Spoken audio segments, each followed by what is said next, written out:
I don't like them putting chemicals in the water that turn the friggin' frogs gay. Do you understand that? Turn the friggin' frogs gay. Serious crap. Gay. Frogs, friggin' frogs. It's not funny. I'm gonna say it real slow for you. Gay. Frogs.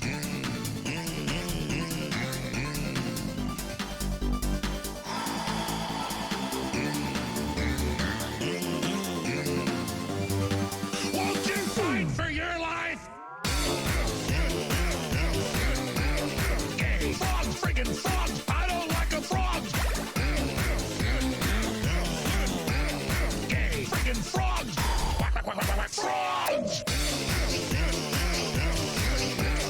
Friggin' frog crap. Won't you fight the frogs? It's not funny. I'm gonna say it real slow for you. Frogs.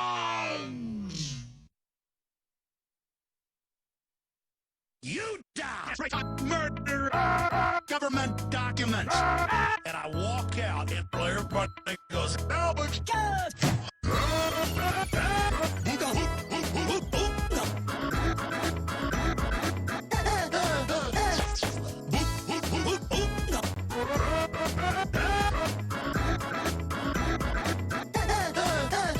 a lot of things these jobs could do. Make it iron wish. Getting to kill 1 million Americans. The government lies. You're going to die. No, the thousands of astronauts that died. What's happening in Japan, blowing up the sea. You will line up and they will rope you and your family. Pain, judgment, or GMO, death, destruction, disease, fire spreading, dance, rotten bodies. Alex, Alex, Alex, Alex, Alex, Alex, Alex. And slack. Booga, booga, booga, booga. Keep rolling, rolling.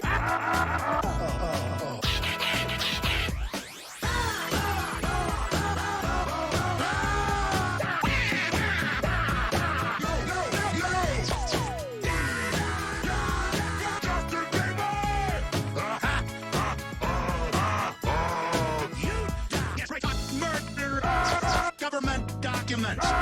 And I walk out and everybody goes, Albert, all my fans happy. Whoa. Why is my shirt off? Whoa. Nazi scum, filth, trash, garbage, smack. We're on a hype train. Thanks, everyone. Remember, every level of the hype train, I will don tinfoil garb to protect me from the psycho waves. Welcome, everyone. Ooh, we got another one. Do I find these all on one channel? No. That's why we're just out here doing simple things, pointing out that we're meant to be in nature. Goth Geek Gaming, thank you for hosting. Let me see if I can go back to the top for these things. Mock Turtleneck, thank you for subscribing with a 7-month streak. Chaotic Star Whale, thank you for subscribing with a 2-month streak. There's nothing funny about Turn this down a little bit.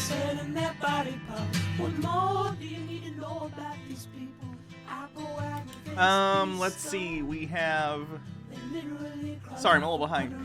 Show Me the Orbs, thank you for subscribing for 3 months with a 2-month streak. Says, yo, quite the intro music, thank you. TYY, thanks for 100 bits. MH Dark Beast, thank you for subscribing with a 9-month streak. Says, happy anniversary, hope you're doing well today. Oh no, this sub baby is coming in hot. I feel like Wanda Maximoff as it's an impossible pregnancy. Ooh, I'm gonna go with, what's the name for this stream, baby? Since you brought up Wanda, let's go with Pietro. This baby's name is Pietro.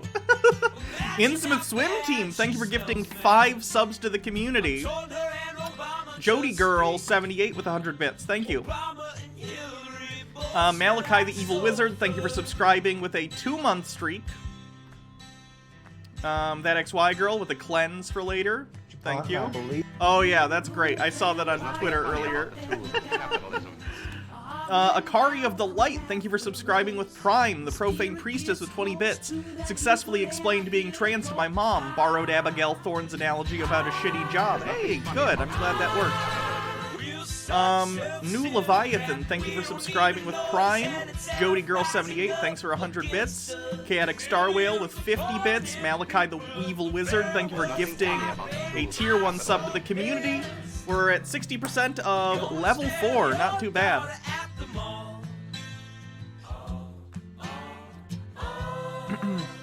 Okay, I'll start getting some stuff on.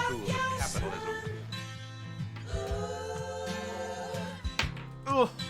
Gonna stab you with a butcher knife, and then the police chief is gonna say, we love our Somalis, we love our Muslims.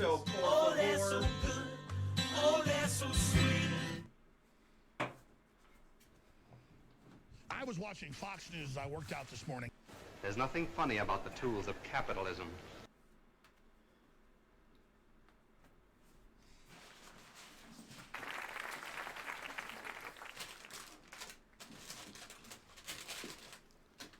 Hey man, what you doing? Nothing, just writing a letter to my sister. Okay, I think that's probably It's good for pretty now. crazy. What did I miss? Years, it's, Oh, whoopsie. Might have to edit that out. It's okay.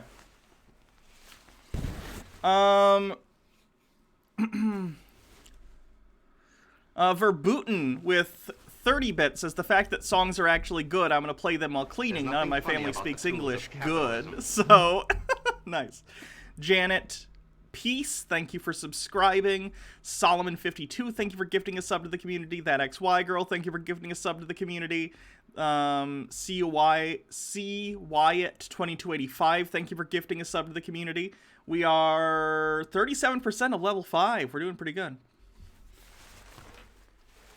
Let me get my famous tinfoil jacket. Tools of capitalism. Famous is maybe a stretch. Eating corn and watching Hannah, good day. Oh god, we're crossing the streams. Corn and tinfoil together at last.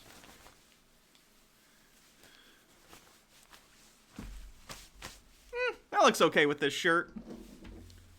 Gotta do the goggles. The goggles tend to give me a headache, but let me see. 1, 2, 3, 4, and I'll need to get something else. If we get to level 5, that is. Make sure you get your bingo cards ready. I should put another song on, because I'm sure you guys, it's just like quiet, which is probably weird.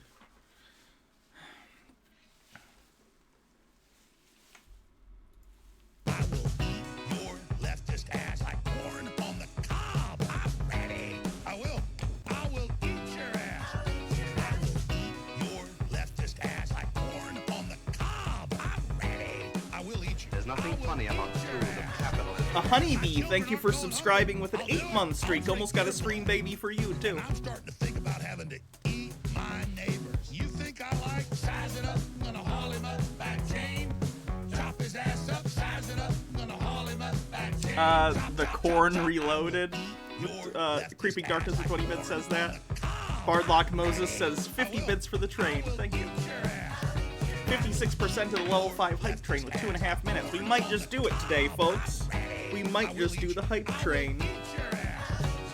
I'll barbecue your ass. Whew. I will cook your ass. Gotta get the up bangs so in fast. between the goggles. We did this like a week or so ago, and it was okay. Christ would eat somebody, he would Bangs do in that. I will. between. I'm ready to hang him up, gut him and skin him and chop him up. You know what? I'm ready. Not the best look, but you know, Ass like corn. we try. We try to look good here on this show. Eat your ass. I will eat your That'll probably do, don't you think? cob. I'm ready. I will eat you. I will eat your ass. I will eat your leftist ass like corn on the A little bit of a mad tinfoil scientist vibe. Tools of capitalism. Antifa Cat, thanks for subscribing with a 3-month streak. Bardlock Moses with 100 bits, thanks. I will eat you. I will eat your ass. That's why I want the globalists to know. I will eat your ass first. I swear to God, it's the last thing Okay. I'm gonna get my hands around your throat. Sure, that's a look, I guess.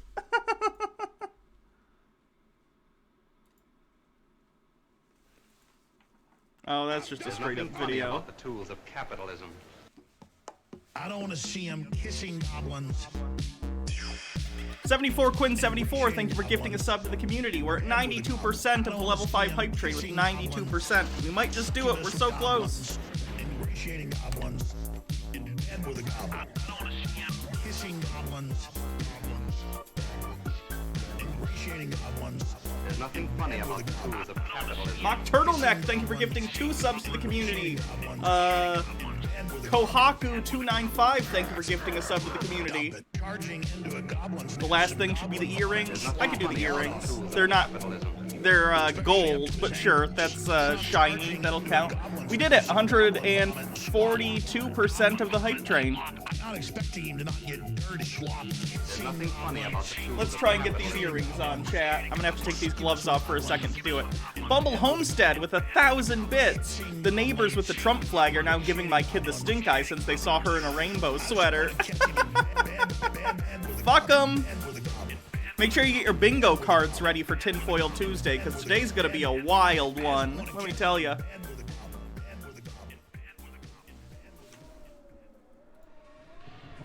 There's nothing funny about the tools of capitalism.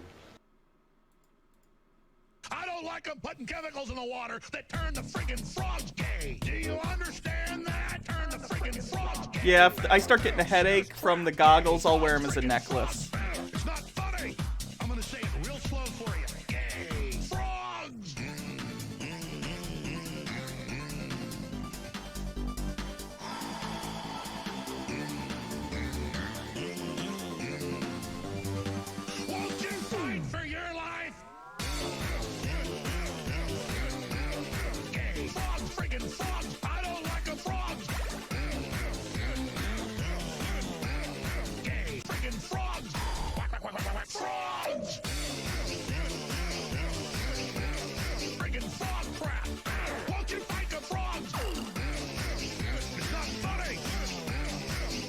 real slow for you. Gay frogs. There, how's that, chat? Not bad. This one's already starting to hurt my ear. I placed it incorrectly. Won't you fight for your life? Gay frogs, friggin' frogs. I don't like a frog. Gay friggin' frogs. Frogs. Friggin' frog crap.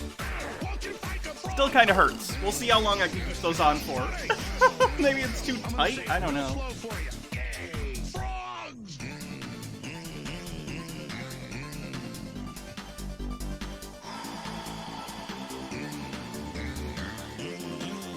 No, Won't you fight for your life? it's as loose as it'll go. Gay frogs, friggin' frogs. I don't like a frog. So it's got to be like a placement thing. Sorry, I know this isn't the most thrilling thing. Malachi the Wizard, thank you for gifting a sub if I missed that one. That's a little better. Can't really see them, but a little bit. I'm gonna say it real slow for you. Place point. Like, this one's fine. This one hurts. It's strange.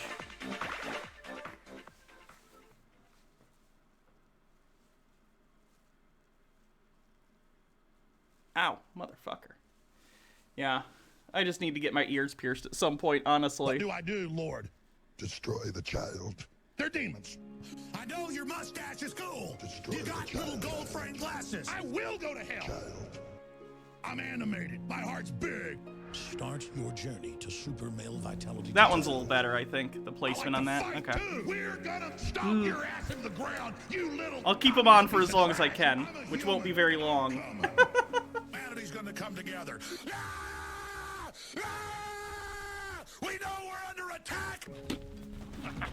So I never expected Trump charging into a goblin's nest to not get some goblin vomit and slop and blood on him. I don't want to see him kissing goblins. There's nothing funny about the tools of Spider capitalism. guns, or at least 25 Corn Dog Calvary, thank you for subscribing at Tier 1. Chemicals in the water that turn the friggin' frogs gay.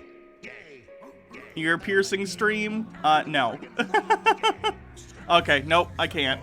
This hurts. They'll take all children at birth and raise them in government dormitories and do medical experiments on them. Break your jaw in seconds. Sandy Hook. This one is like, it's just something with the tension, because it's as loose as it'll go in the adjuster. Like, the tension on it's just too tight. I'll leave one in. How about that? Because that one doesn't Do hurt. you understand that? Which is a weird look, but fine. Turn the friggin' frogs gay. Gay. Have I seen the latest insanity from My Pillow guy? Let me look.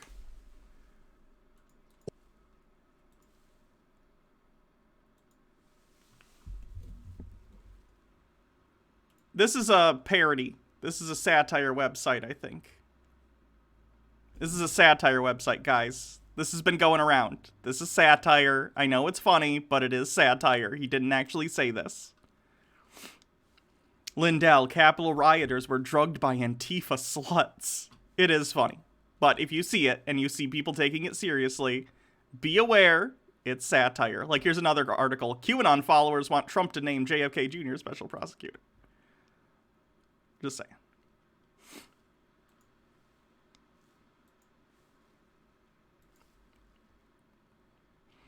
If you make a pair of tinfoil earrings, do I have a P.O. box? Yep, just put the P.O. box command into the chat, !point P.O. box with no space, and it'll pop up for you.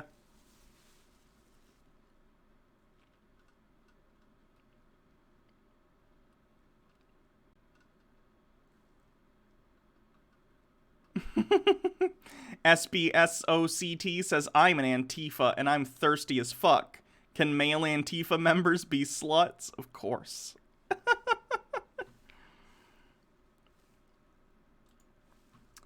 Okay, so let's take a look at the conspiracy stuff that we have for today, shall we? We have a call for an uprising. This is a hilarious video because he's basically mad that QAnon is taking all his views away, and he thinks that QAnon is a psyop to make him not popular, and he's super salty. So that one's pretty funny. General King 007, thanks for following. We'll take a look at some of the stuff from Nathan Thompson's channel. I don't have anything specific planned out for this, but pretty much no matter what with Nathan, you strike gold, so... We have a QAnon person saying you can't legislate executive orders unless you're a dictator. Funny, I would imagine he didn't mind Trump's executive orders. This is another QAnon guy. This guy, Anji Z, is a flat earther. He's the guy that did the dog conspiracy, and he also hates me. He did a video about me, which we're not going to cover, but I did want to cover a different video by him, because I think it's funny. This guy says, and this is the title of this video, I didn't watch this, but the title alone made me go, what? And it's, Michael Jackson hologram spins in the sky near the Capitol, strange anomalies everywhere. And I don't know what that means. This is a video trying to prove that Stevie Wonder can secretly see, so that'll be fun.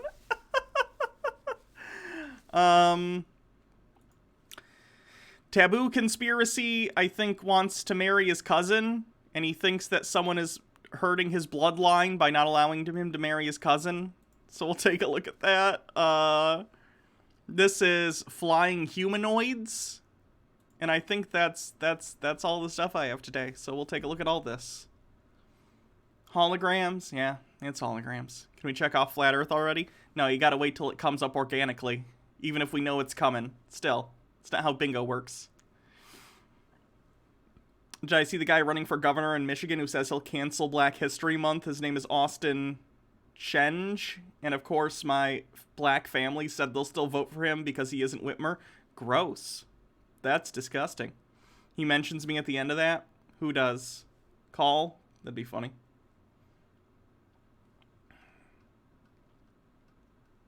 Make sure you get your bingo cards ready. Remember, the first person to win bingo gets a gift sub from myself. 1 card per person, please. That is the rule, and you can only win once per month. So. Where... Oh, shoot. After we reorganized the office, where is my... There it is. Need that for bingo stuff. Okay, who do we want to do first? A call for an uprising, Nathan, some QAnon people, space deniers, Michael Jackson hologram, Stevie Wonder, cousin guy, flying humanoids. I don't want to do a poll. I just want you to tell me. Unless someone else wants to set up a poll, then do it. Who's like a mod. Space denier, space, Nathan, flying humanoids, MJ in the sky, flying humanoids, not Nathan. You can't do a negative vote. Get call over with. You know what? I'll go with Baja's suggestion. We'll do call first. So let's start with this. Okay, everyone, you know a call for an uprising. Conspiracy theorist. I was going to say extraordinaire, but there's nothing extraordinary about being paranoid. He goes around and he's an anti-vaxxer. He thinks Satanists are everywhere. Bunch of crazy stuff. So we're going to take a look at this video where he's very salty that QAnon has been pushing into his territory a little bit. So we'll have some fun checking this out. Because this is a call for an uprising. This is a call for an uprising. Welcome to today's show. I have to do a video on this to show you and prove a point for those who are still skeptical about some of these things that I talk about. One of the things I constantly have said over the last couple of years in this channel, from the second it was put in front of our faces, is that the Q movement was a movement to hijack what a lot of us were talking about and bringing truth to, and to make us look like fools, right? I hate to break it to you, Call, and I'm really not trying to do the thing where I just pause the video to do a snarky comeback. This is just an honest appraisal of the situation. You didn't need QAnon to come around to make you look silly. You believe incredibly silly things. You make yourself look silly. Now, you are associated with QAnon often, and even I earlier, before I knew your whole deal, I would mistakenly say you were a QAnon person, But that's because you and QAnon, if there was like a Venn diagram, you and the QAnon people have like a 70 to 90% agreement rate on the things you believe. So that's why you get associated with those people, because a lot of the things you believe, they believe. Hijacking the whole stuff to do with the children out there, the underground, what was really happening with the occult. I was exposing it from day one with McMartin and other things on my channel. And this movement just suddenly popped up, and everybody suddenly thought they had it. Oh, they knew all about it. They got it because, you know, this guy inside the White House was an informant. Like the biggest joke. You know the funny thing about the QAnon stuff? I don't think I've actually mentioned this, but QAnon is supposedly, and I say supposedly because QAnon isn't real, at least not in the way that they're purporting. They're called QAnon because they're supposed to have a Q-level security clearance, which to a layman like you or I sounds impressive. Like, ooh, a Q-level security clearance. Q-level security clearances aren't like, how do I put this? It's not in intelligence or anything. A Q-level security clearance is for someone in the Department of Energy. And sure, the Department of Energy handles some important shit. But, like, someone in the Department of Energy wouldn't know the things that QAnon is purporting to know. So it's just kind of funny. You ever could possibly hear. And all I've said from the get-go was that this thing was a giant movement to censor everyone and lump us in with it. Even if we openly, constantly bash it and mock it, which I do, because I think the lowest level of thought and common sense people on the internet might be the people in the Q movement. Just saying, glass houses. Because they don't even get what they're talking about. They're like, yeah, you know, we're going to drain the swamp. And Trump's, I mean, they might be dumber than the people on the left. And anybody who has criticized my channel and watched my channel knows for a fact that I've said that a million trillion times. I don't. Call, do you want to get together and debunk QAnon together? We'll be the Hannity and Combs of the conspiracy debunk community. Believe in a left or right. Well, I did a video earlier today about the Super Bowl. Not one word is mentioned. Secular Socialist asks, I apologize for asking this again, but you ever talked to Call for an Uprising about getting him on stream? We should make fun of him on... No.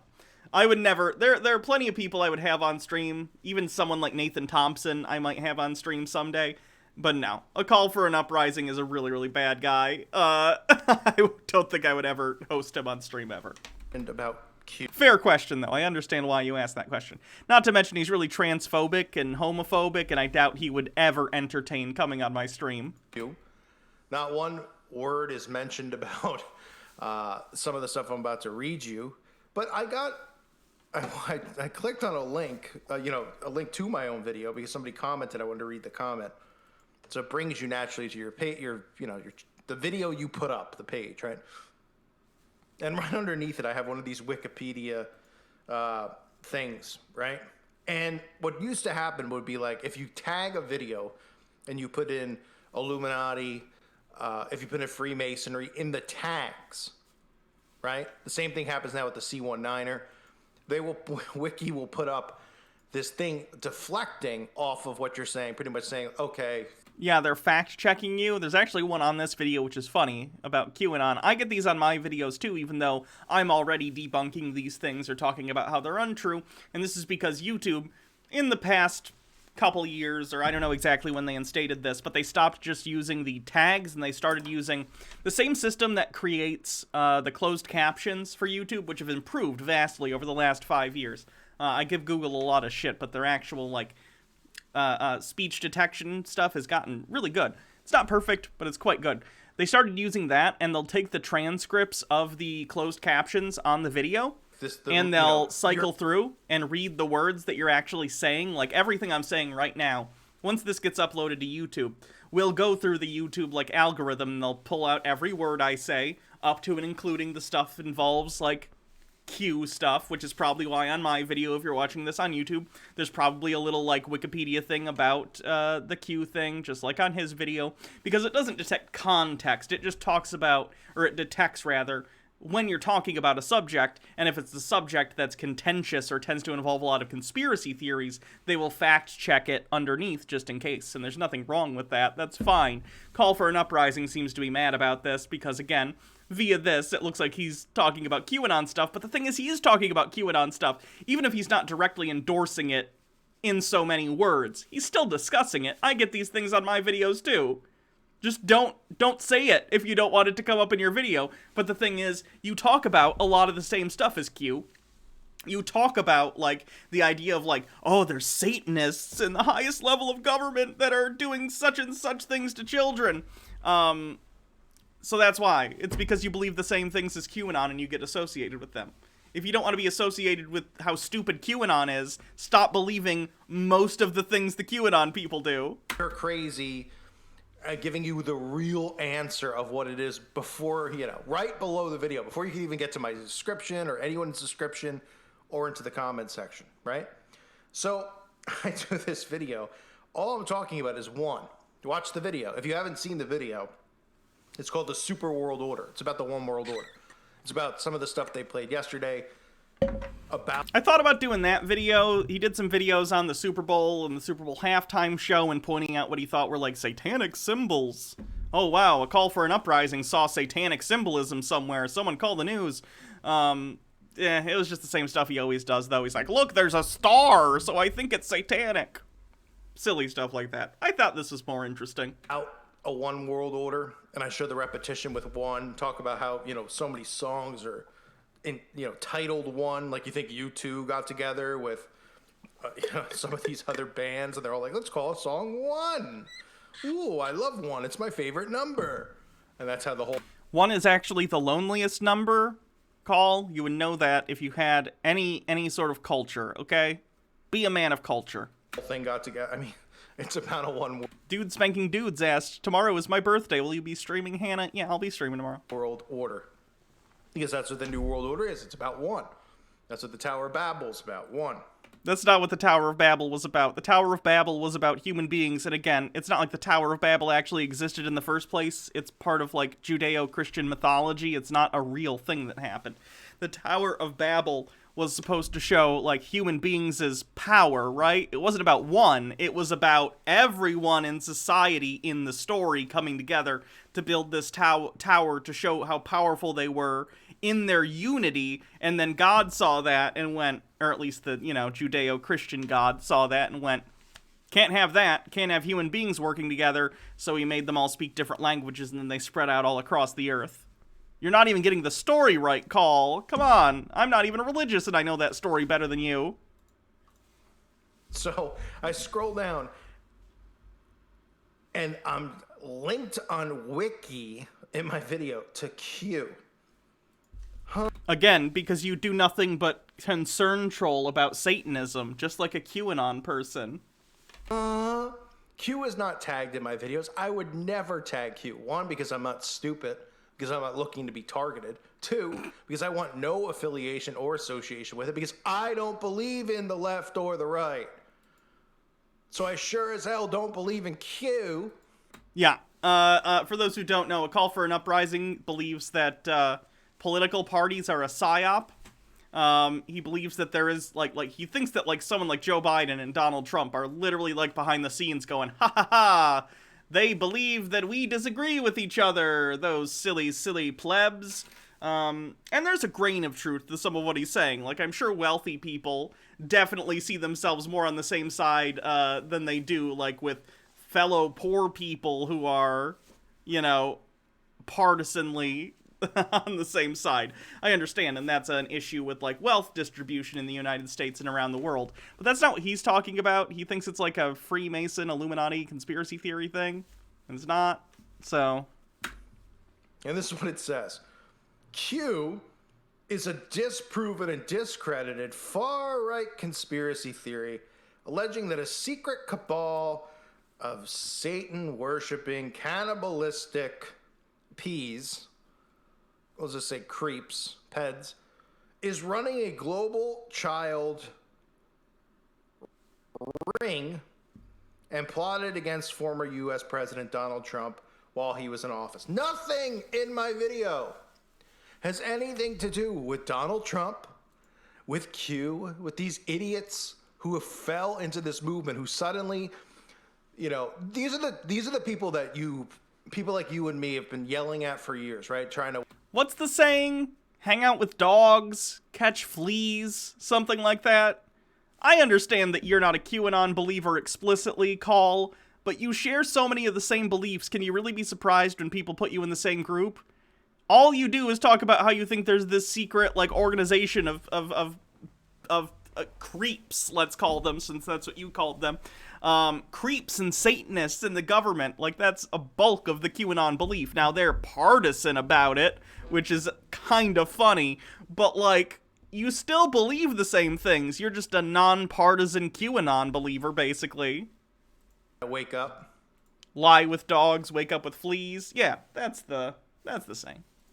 There's so many people I know I've tried to wake up that I haven't woke up. And I know a lot of you guys comment and you message me and you say, you know, you woke me up, and I appreciate that, and I don't take credit for that. But there's a lot of people I've tried to wake up that I was close to, and yet, no, didn't work at all. And then I found out, years later, these people suddenly think they're woke and aware of all this stuff because they jumped into the Q movement with Trump. And I'm like, are these people kidding me? And I look at the stuff they talk about and what they say. They don't have the slightest freaking clue about any of it. Here's where we're getting into the juicy stuff, because Call for an Uprising, as you'll see, is basically salty that his potential audience has been taken away by QAnoners, by QAnon grifters. So a Call for an Uprising, I mean, he's a grifter. He used to have something like almost 500,000 subscribers, but he's kept having to channel bounce because he keeps getting demonetized, rightfully so, because he's spreading ridiculous and dangerous false belief systems. And he's down because of these channels from 500,000 subscribers down to 52,000 subscribers, which isn't that great. And he continually loses them every single time he hops a channel, right? Which happens. That happens to Sargon of Akkad too. It happens to anyone who basically has to channel hop like that. You lose a portion of your audience every time. And I think a good way to put this is, Baja Blast, you put it exactly right, says, LMAO, he's a satanic conspiracy hipster. He believed it before it was cool. He believes that the audience that's into QAnon should rightfully be his audience. He feels left out because he was doing this for so long, but he didn't get in on the Q grift. It's actually pretty funny. The only thing they know is what the mainstream media tells them, because Q is pumped through the mainstream media. Have you ever heard a call for an uprising on the mainstream media? You hear Alex Jones and you hear Q, right? That's it. No one else. Now, if you follow my channel for years, when my channel first started, I had 500,000 subscribers in a year. My channel was going to be a massive channel, bigger than Jones, bigger than Q would have been. I could have been bigger than Alex Jones! Sure you would have, bud. Tooting my own horn, that's just based... Can you meme as well as Alex Jones, though? You definitely can't. That's why you lose. You don't have anything as funny as gay frogs. Based on statistics and statistical data if you study analytics. Why do you think they pumped Q in the mainstream? Well, because they wanted to pump Q in the mainstream. Because it was a setup, like I've said since from the get-go, to lump us all in. So somehow, this video I did on the Super Bowl about Vince Lombardi and Bruce Springsteen in a commercial and lumping in one and togetherness somehow gives me a Q Wikipedia below my video. There is no tag of him or it or whatever Q is. I constantly say I am not affiliated with Q because I'm... Yeah, it's an automated system. They're picking up on the other keywords in your video, assuming you didn't say Q or QAnon in the original video. I don't know. I don't remember. But they're picking up on the other keywords: Satanist, government, evil cabal, children, whatever, and those are all words associated with QAnon, and you're getting lumped in. It's not a conspiracy. It's an automated system. I don't believe in the left or the right. I don't support Donald Trump. Just like I don't support Joe Biden. I don't support any of them because they're actors. They're playing a role in a circus. Only the people who are truly awake understand that for the trillionth freaking time. Where are the people who told me, oh my goodness, Trump is gonna...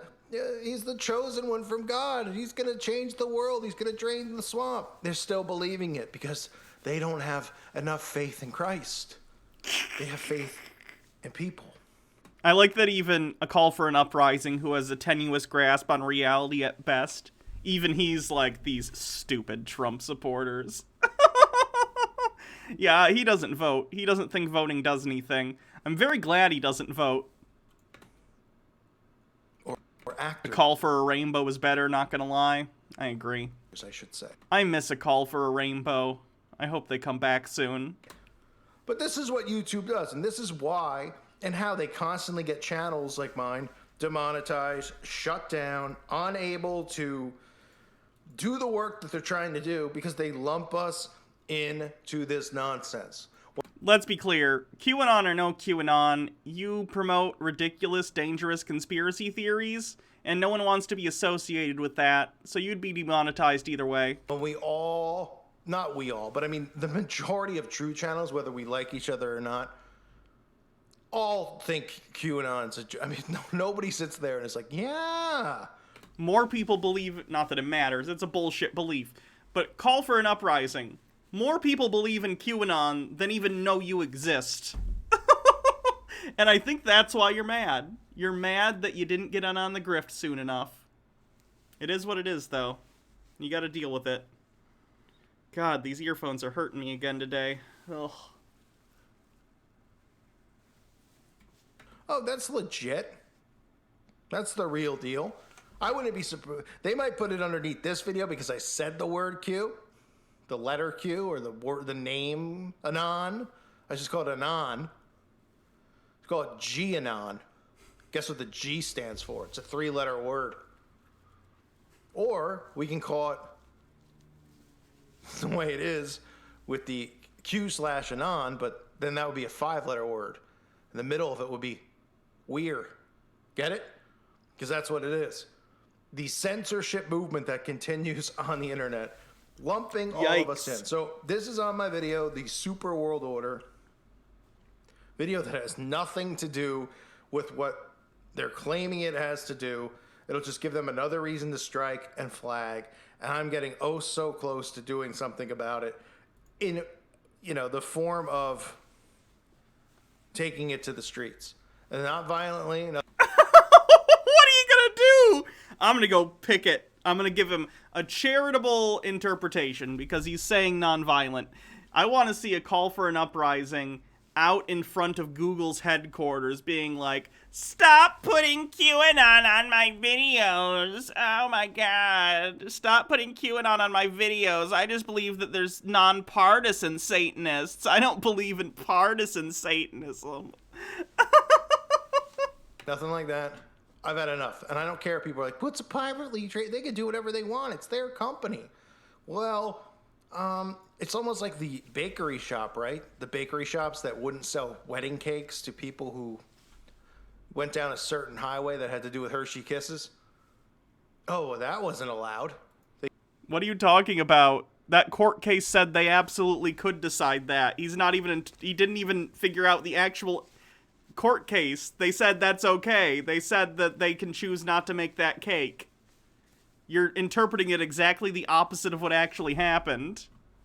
They couldn't do that. They got sued for it. Yeah, and then the bakery won. The bakery won! YouTube is the bakery in this scenario. Pretty interesting how they are trying to lump us all into this movement when none of us want to be a part of it. None of us are a part of it, for the most part, because most people who are really awake realize that it's not real politics. There is no left-right. It is the thing that keeps everybody's mind trapped. And the channels who pump that out, whether they mean to do it on purpose or not, they're either idiots or they're shills. You can decide for yourself, because personally, I don't care. You can listen to whoever you want. You can listen to somebody who pumps the left and right, but you might like other stuff that they say, right? People tell me that they're like, well, I believe in Trump, but I still listen to you because I like your content and, you're interesting or you're entertaining. Okay, well, you can listen to whoever you want. That's your God-given right. But the people who are pumping this stuff and pushing this stuff, you should question, because this is the stupidest movement. And I've said it from the get-go, and I know other channels have said it from the get-go. We didn't even blink at it. I didn't for 5 seconds go, let me investigate what this is. I knew. My soul told me the second I saw it what it was, which was this.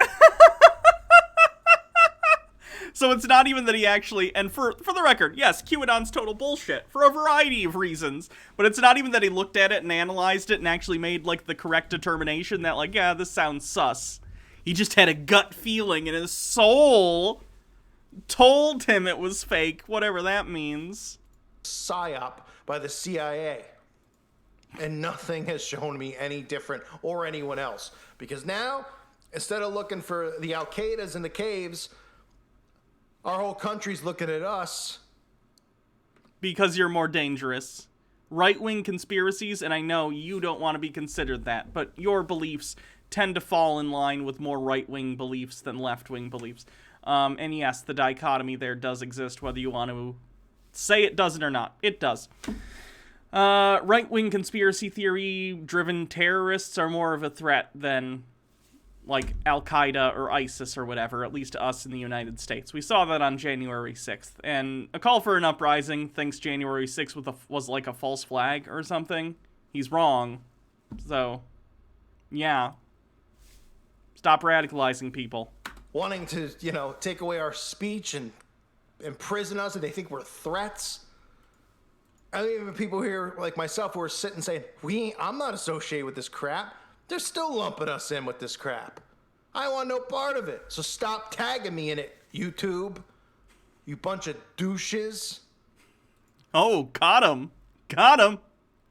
He called YouTube douches. They'll never come back from that. Crying out loud.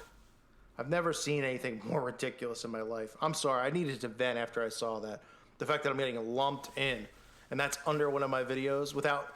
Because, like I said, you would tag something.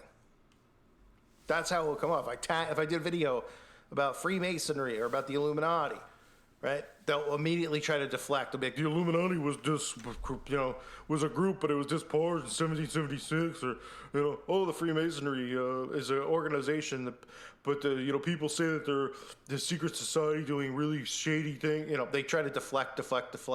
They're not deflecting. They're pointing out the fact that you're wrong. It's not a deflection. You're being fact-checked for your bullshit. And then they're throwing this on me for the millionth time. I mean, I've never supported it. These are going down here. They're still on me, but they're hurting my head. So they're going to go around my neck for right now. And I got my headphones tangled, so that's great. Good job, me. I'm nailing it. Probably gonna have to fix my bangs too. Ugh. I'd rather lay down on the train tracks before I would support some loser movement like this. Give me a break. This is their way of, again, trying to shut down and take away free speech and shut my channel down. That's why I keep telling people to go to my website, but not many do. But go there, subscribe, because they're just gonna keep doing crap like this for a long, long time. And again, I will create a new Call for a Rainbow channel. Yay! Because if I have to temporarily work around it for 2 months with 50,000 subs, it's worth it because it reaches a lot of people. But they are an absolute joke, an utter joke. Somebody probably flagged, some little dork who grew up with something between his legs and then suddenly thinks he's somebody he's not. Flagged it.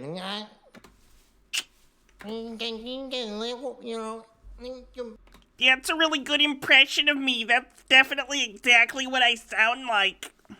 He's a QAnoner. They don't even listen to what I say in my videos. They just don't like the fact that I don't I don't accept the fact for what they think they are because, well, you know why. That's stuff I'll talk about on my website. Call, I get that you're a transphobe. That's fine. That's your business. I don't dislike you because of that, although I would if it was not for the other things. I dislike you because you're spreading dangerous conspiracy theories based on nothing. You're endangering other people by programming them with bullshit beliefs about, like, a cabal of Satanists. There are plenty of transphobes out there, and I don't pay them any mind. I don't really give a shit what you people think. I do care that you're telling people lies, though. That's not great. Something to do with beans in their brains. Let's put it that way.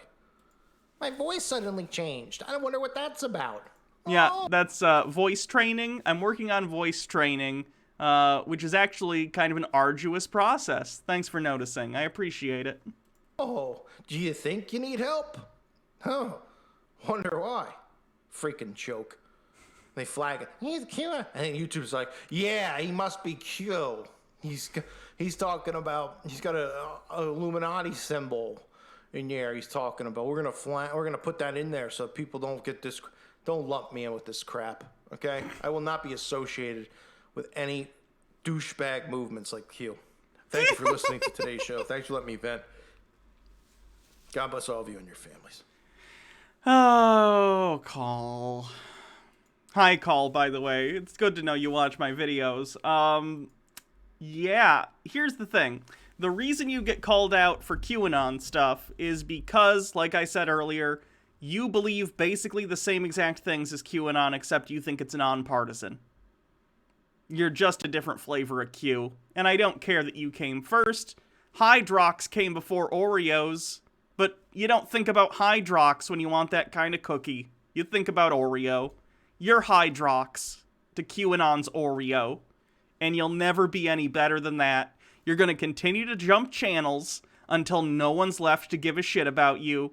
You're never going to make money on this. No one wants to go to your shitty website. Meanwhile, me, a person you despise for being who I am, is going to continue to grow and make a decent career out of this. So, stay mad. That's the end of this bit for today.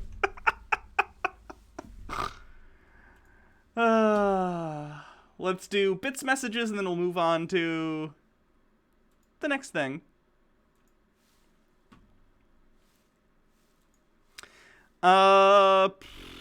General King 007, thanks for following. Dog Ron, thank you for following. Mike Max 321 with 20 bits. Why is it always Satan and not Hades, Shiva, or Anubis, or Hela? Because that's basically all he knows. He got demonetized again. He gets demonetized all the time. Rightfully so. And this is the thing about A Call for an Uprising that I don't think he realizes. I got demonetized, probably in part because he, like, sent people to flag my shit.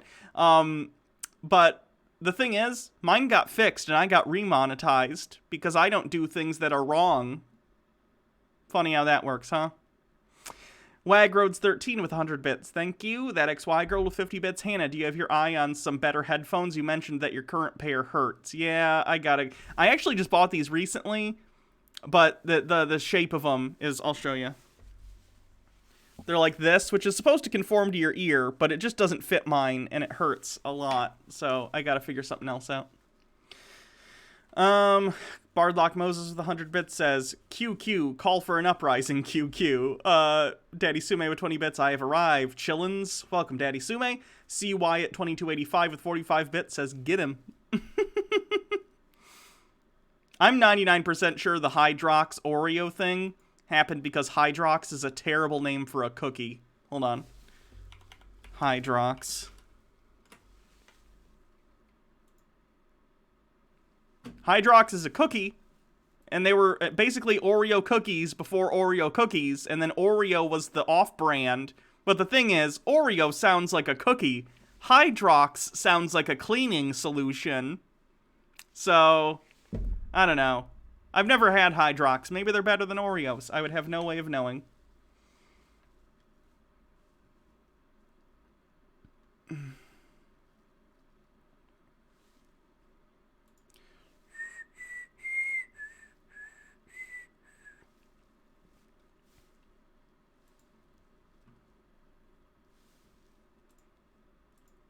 What do we want to do next?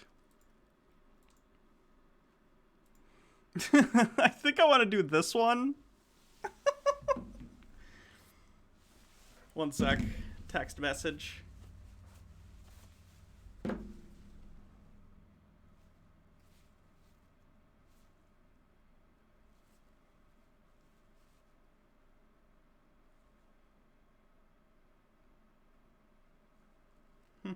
Sorry, dead air. My grandparents texted me.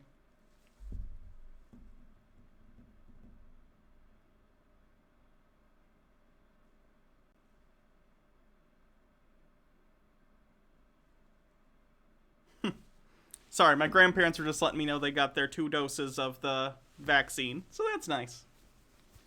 Dead air. I know. Are my grandparents cool? Those ones are okay. I mean, they're in their 80s, so they're, you know, they're not based, but they're fine. They're good people. Bingo spots? We should go over bingo. You're right. They don't know, as far as I know, they don't know about me being out, though. They don't know about the trans situation, because I'm scared and I don't know what they're going to do. So, you know. Let's see. What do we have? Is QAnon just on here somewhere? Satanic ritual child abuse.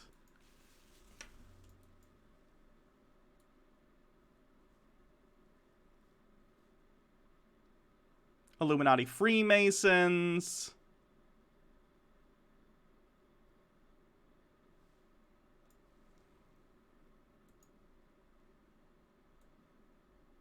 Is that it?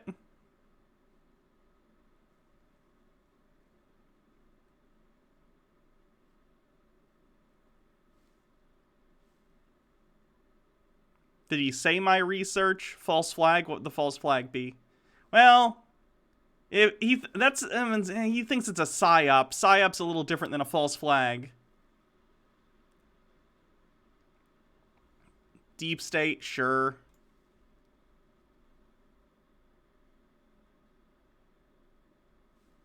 He did talk about his research. You're right.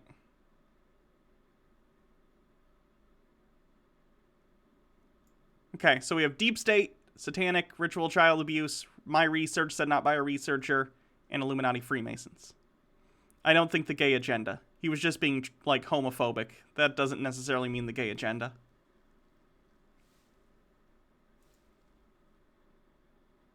Spurious symbolism with the soul comment? No. That's not what that is. Spurious symbolism would be like if QAnon is a source. No, because he's explicitly saying he doesn't believe QAnon, so I don't think so. Not false flag, no. We didn't watch the Super Bowl video, though. He just referenced it, so I don't think so. That was already a ton for the first one, guys. Don't worry about it. Okay, let's move on. That's the ones we got for the first video.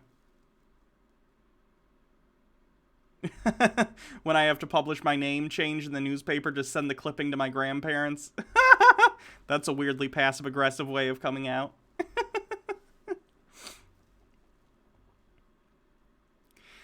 Okay, let's take a look at this one. This is entitled, Go Ahead, Marry Your Cousin. I don't know what I could possibly say to preface this, so let's just dive in.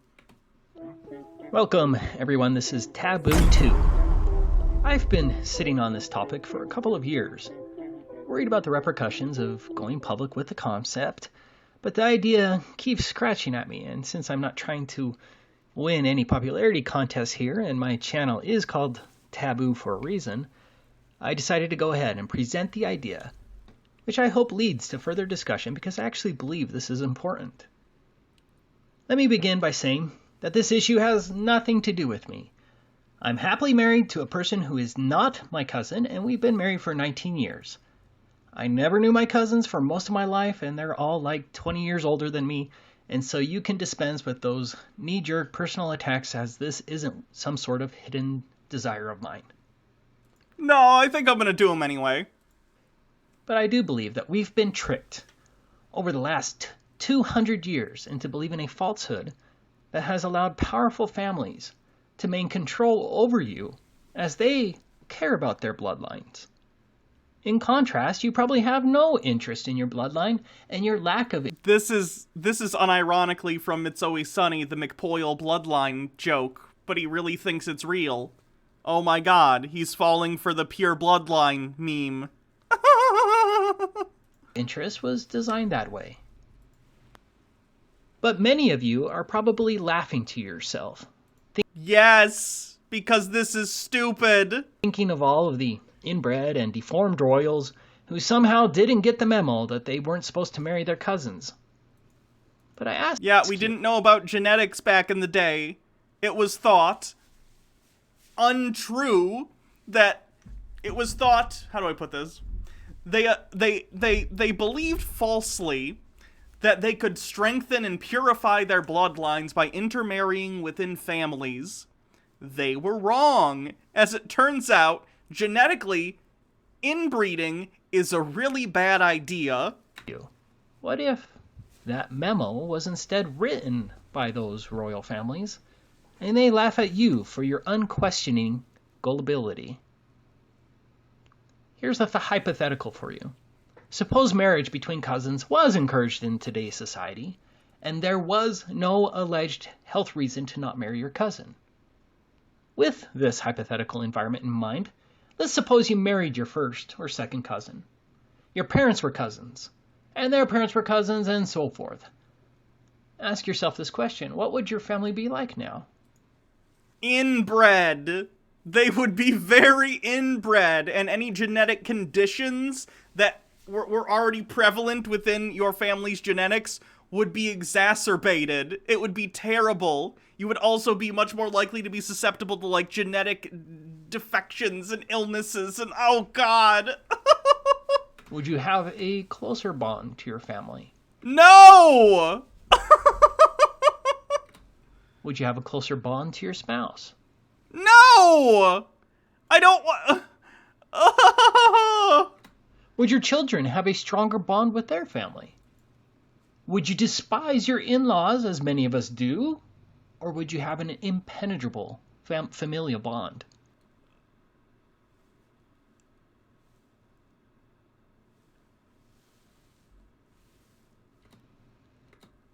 There's like 11 more minutes left in this video. How much more could he have to say about wanting to bang his cousin?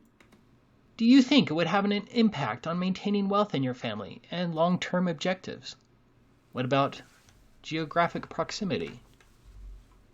Would you do the unthinkable and even group together in a community and create a lasting estate for the family? What about unique familial traditions? Would you still have them? What about your relationship with others outside your family? Would you be less interested in non-family relationships? And for those Game of Thrones fans, would you be more like the Lannister family, without the evil side, and even have your own family crest that you honored and cherished? You can make a family crest without banging your family! No! Baha, who is a PhD candidate, not only someone I love deeply, my girlfriend, but also a PhD candidate in developmental genetics, this is right up her alley, says they would be having a hard time getting pregnant for sure, and all the bad recessive conditions would get super prevalent. And could care less about other government-imposed identities. Government-imposed identities? What does that mean? Be vastly more important. That counts for Baja Blasts on the bingo card, by the way. Important to you than your national, state, or city identity. What if you then somehow convinced everyone else to dilute their bloodlines by marrying whomever? Oh god, is this gonna be some racist miscegenation bullshit? Oh god, dilute your bloodline. What does that even mean? Fuck off. But genetic diversity is a good thing. That's a great thing, biologically speaking. You don't want to bottleneck yourself like that. It's terrible. You kept your secret family institution going. The idea of a pure bloodline means absolutely nothing outside of, like, sociology. Like, in a weird racist way, I guess, but that's a construction. in genetics, it's just bad. It's just bad. You're just bottlenecking your genetics. Knowing the benefits.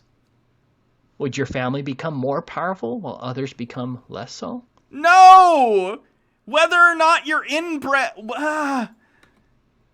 It's like they think genetic disease is going to give them superpowers. You're not going to become Wolverine because your parents banged each other or because they banged their cousins.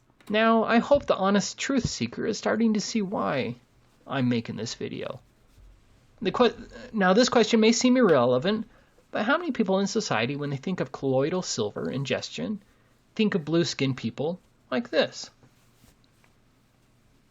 Do you think that it's a mere coincidence that many think of that blue man when they think of colloidal silver ingestion? Look at this article. I agree 100% with this article.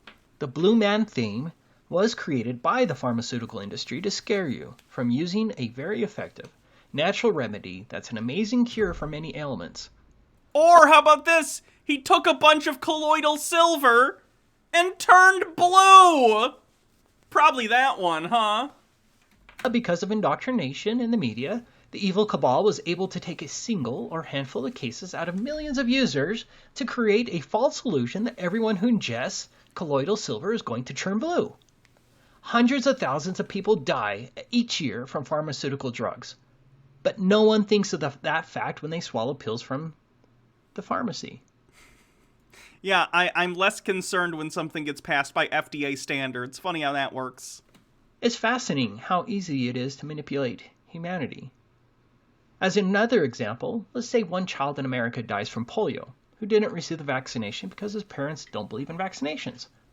You'd see repeated news stories scaring you about anti-vaxxers. Yeah, because we've wiped out polio. It's all but been wiped out in the United States. And if an idiot anti-vaxxer gets polio, or more likely their child gets it because they made that decision for their child and made them vulnerable to a disease that has all been destroyed in this country, yeah, that's news. That would be news because it would be direct evidence of anti-vaxxers doing exactly what we said they were going to do, bringing back diseases and making us more susceptible to diseases than we need to be. What?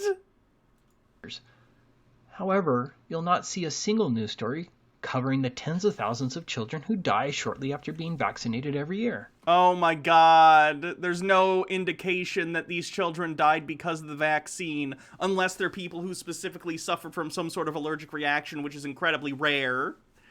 There has been no indication that vaccination leads to death for these children. My God. Viewers understand this. I'm getting really hot. Sorry, I gotta take this off. So, if some royal in 100 years has a hereditary deformity, that deformity or handful of deformities could be cited ad nauseum by the media to the point that everyone's convinced that all royals are deformed. By the media? The bloodline inbreeding thing has been known long before the advent of modern media. What are you talking about? Because they marry their cousins. And they allow that. I'm no expert here, and so we're left with Wikipedia for our research, but I did want to make a couple of points. First, look at how many royals have been continuing to marry their cousins. Look at the years at the beginning. 1999, 1993, 1989, Yeah, and that's gross. And that's gross. 1984. And these are the ones we know about. Do you think these people are just stupid? Let's see, most of these are from the 40s and 50s. There's some in the 20s, and there are a few in the 90s. One from, let's see, Monaco, and one from Bavaria. There's one from 89 in Liechtenstein. There's one from 84 in Belgium. The vast majority of these are back in the day, and notice that, again, these are all from decades ago still, because everyone knows this is bad. If what you were saying was true, then every royal would currently be married to their cousin, but it's not that common relative to the number of people in royal families. It's just not common, because we know it's not good. and didn't get the memo that they're not supposed to marry their cousins? Everyone on the list that you have right here, except for the top one, is from the 60s and before. This one's in 1919. This one's in 1921, 21, 22, 23, 26, 29, 30, 30, 34, 35, 39, 44. Do you see how as you get more recent in time, it gets less and less prevalent?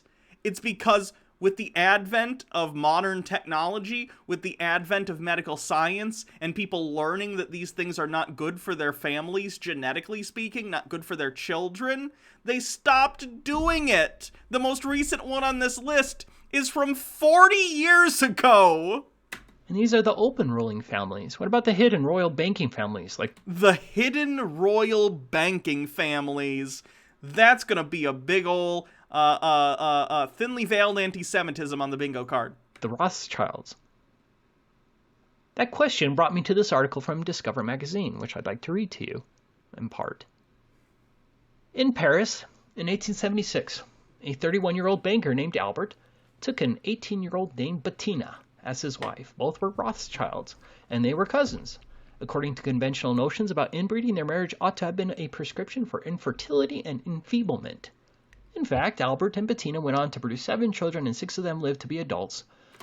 Guys, the idea is not that one coupling between cousins, first cousins, and especially second cousins. The idea is not that one pairing is going to cause calamity immediately. The idea is that continually doing this generation over generation compounds issues. So once you get to like the 3rd or 4th generation of cousins marrying each other, this is when the real big issues come in. One person marrying their cousin is gross, sure. Sociologically speaking, I would argue that's not good. I don't think that's healthy to, like, get in a relationship with someone you're related to by blood, specifically because family dynamics are very different than interpersonal romantic relationship dynamics, and I think they should stay separate for a reason. But, like, beyond that, it's just not good praxis, right? Because if you continue to do that, and that compounds, it becomes an issue down the line. It's not about immediate results for you, although certainly you have a higher chance of having bad issues, right? You have a lower chance of fertility, and you have a higher chance of genetic illness, but these things compound over generations of this sort of thing, which is why royal families are often brought up in these discussions, specifically because they did this for generation after generation after generation. We see very prevalent examples of how that adversely affected their families as the years went on. It's bad because you are a link in a chain. And if you are a bad link in a chain, and there's another bad link in a chain, and there's another bad link in a chain, it gets worse and worse and worse as the chain goes on.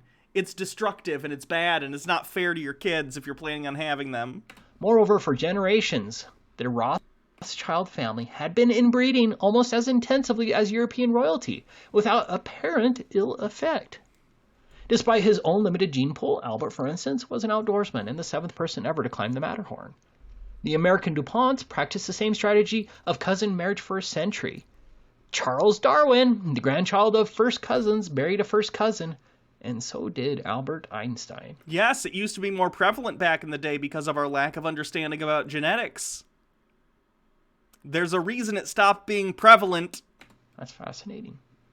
In our lore, cousin marriages are unnatural, the province of hillbillies and swamp rats, not Rothschilds and Darwins. In the United States, they are deemed such a threat to mental health that 31 states have outlawed first cousin marriages. This phobia is distinctly American, a heritage of early evolutionists with misguided notions about the upward march of human societies. Their fear was that cousin marriages would cause us to breed our way back to frontier savagery, or worse. You can't marry your first cousin, a character declares in the 1982 play Brighton Beach Memoirs. You get babies with 9 heads.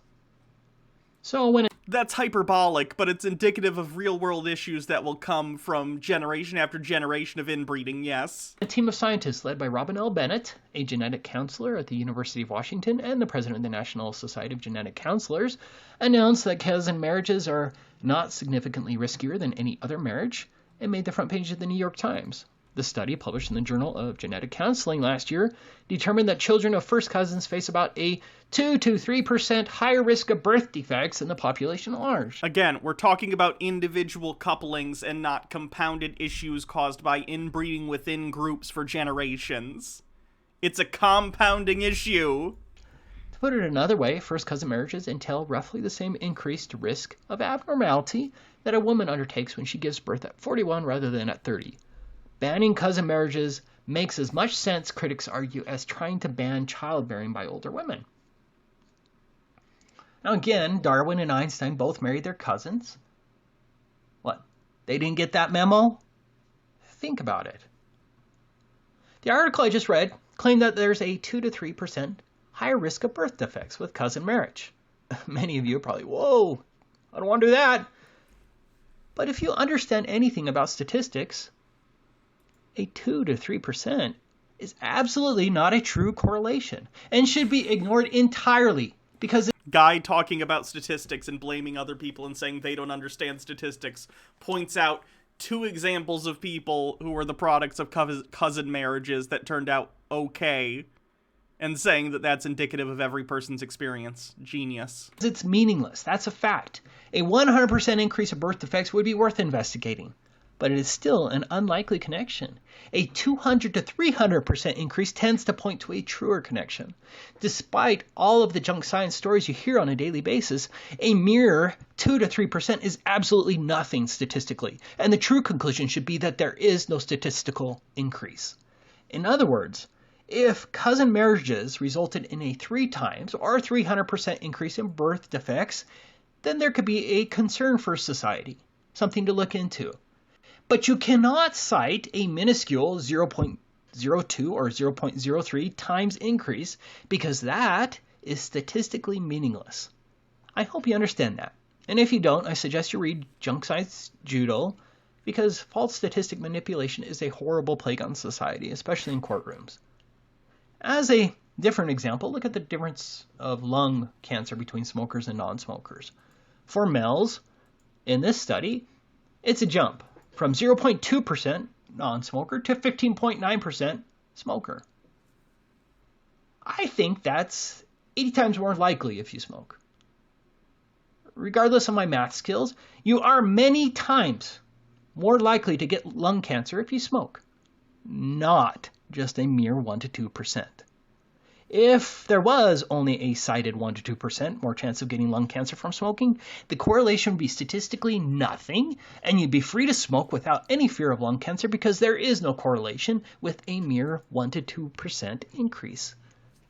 But getting back to our subject, there is absolutely no physical reason why you can't marry your cousin. And you can't cite that 1 to 2% increase in birth defects because that statistic is entirely meaningless for statistical purposes. It's literally not, though. It's literally not. And again, you're not discussing the compounding issues in terms of, like, one generation after another participating in this same sort of thing. This is an issue as a population. This is a study talking about individuals when we're talking about the societal impact of this in large groups. Families interbreeding for generations in one area, causing genetic bottlenecks that exacerbates genetic illness within that bloodline. Don't let statistics fool you into believing in false correlations and subsequent false causation. It really appears that the fear of cousin marriages began around 1846. As I read this article, ask yourself, was this a spontaneous study or an orchestrated movement to scare we, the plebeians? It started happening most likely because, for one thing, genetic knowledge started coming around in the mid-1800s to the 1900s, and of course in there we had Charles Darwin doing his thing. But also, I would imagine at that time period, because European royal families had been interbreeding for so long, it was starting to become more prevalent. I would imagine those issues and genetic illnesses started to become quite noticeable, and people started asking, what's going on here? That would be why, because people started to see the consequences of their actions. In 1846, Massachusetts Governor Briggs appointed a commission to study mentally handicapped people, termed idiots in the state. This study implicated cousin marriage as responsible for idiocy. Within the next 2 decades, numerous reports For example, one from the Kentucky Deaf and Dumb Asylum appeared with similar conclusions, that cousin marriage sometimes resulted in deafness, blindness, and idiocy. Perhaps most important was the report of physician Samuel Bemis for the American Medical Association, which concluded cousin inbreeding does lead to the physical and mental deprivation of the offspring, despite being contradicted by other studies like those of George Darwin, who was the child of Charles Darwin, and Alan Huth in England, and Robert... I don't know why you bringing up that he was the kid of Charles Darwin is supposed to mean something. Science has nothing to do with who your dad is. Newman in New York, the report's conclusions were widely accepted. I wonder why. Because they were accurate, at least to an extent. These developments led to 13 states and territories passing cousin marriage prohibitions by the 1880s. For the Christian, the Bible does not prohibit cousin marriage. Rebecca and Isaac were cousins. Rachel and Leah were cousins of Jacob. And the Bible was written by Bronze Age people who did not know about genetics. Okay? It's not your source for what you should and shouldn't do. And there are others cited. But here's the main point articulated really well, actually, in this Wikipedia article. Cousin marriage has often been chosen to keep cultural values intact, preserve family wealth, maintain geographic proximity, keep tradition, strengthen family ties, and maintain family structure or a closer relationship between the wife and her in-laws. Fascinating. That's not fascinating. I mean, it's sociologically, it's interesting that that's a thing that happened, but it's not indicative of what we should be doing. It's interesting in the descriptive sense as to how societies have functioned in the past and the sociological reasons that we did things. It is not interesting insofar as being prescriptive. You should not do this. We have learned why you should not do this. It's also pointless. We live in the 21st century, okay? Guys, current year argument. Preserving your culture means nothing. It means nothing. It means nothing. Cultures bleed into each other all the time. We live in the United States. We all have cultures that come from other people's cultures, and it all kind of mixed into one. It doesn't matter. The idea of having a pure bloodline is some white supremacist or whatever ethno-nationalist bullshit. Who cares? There's a reason why the elite marry their cousins, and you don't. They don't anymore. Not usually. At least not at a higher rate than the general population. And it's not because you're smart and they're not. It's because they care about their bloodlines and estates. It's because royal families are innately traditionalist and sometimes do weird stuff. And they manufactured a false fear to cause you, the peasant, to abhor. Lady Chelsea of the Void says, what modern-day writings do you think will be the basis for a religion in 1,000 years? How modern are we going? Scientology will probably still be around in 1,000 years, and that's based on a 20th century science fiction writer.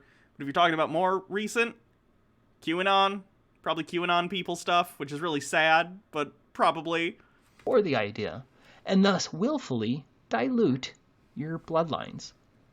The trickery has worked so far. There's no such thing as diluting your bloodline. It's an imaginary concept.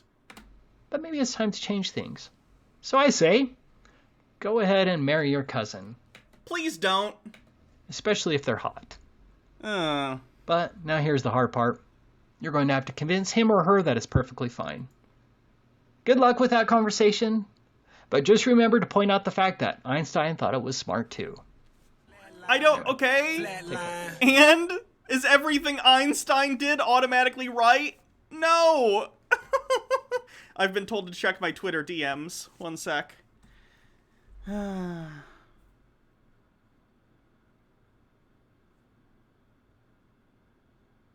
Statistically significant changes in disease prevalence with inbreeding. This is from Baja. Let me turn the thing off and I'll pull this up on the screen, but I gotta get to my Twitter first and I don't want to show private information. So let me go open this up and then I'll put the screen back on.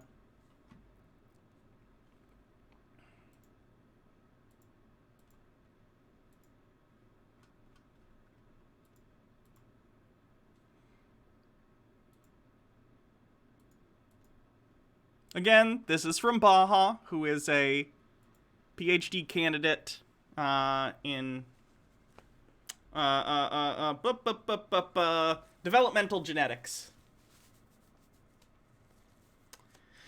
Okay.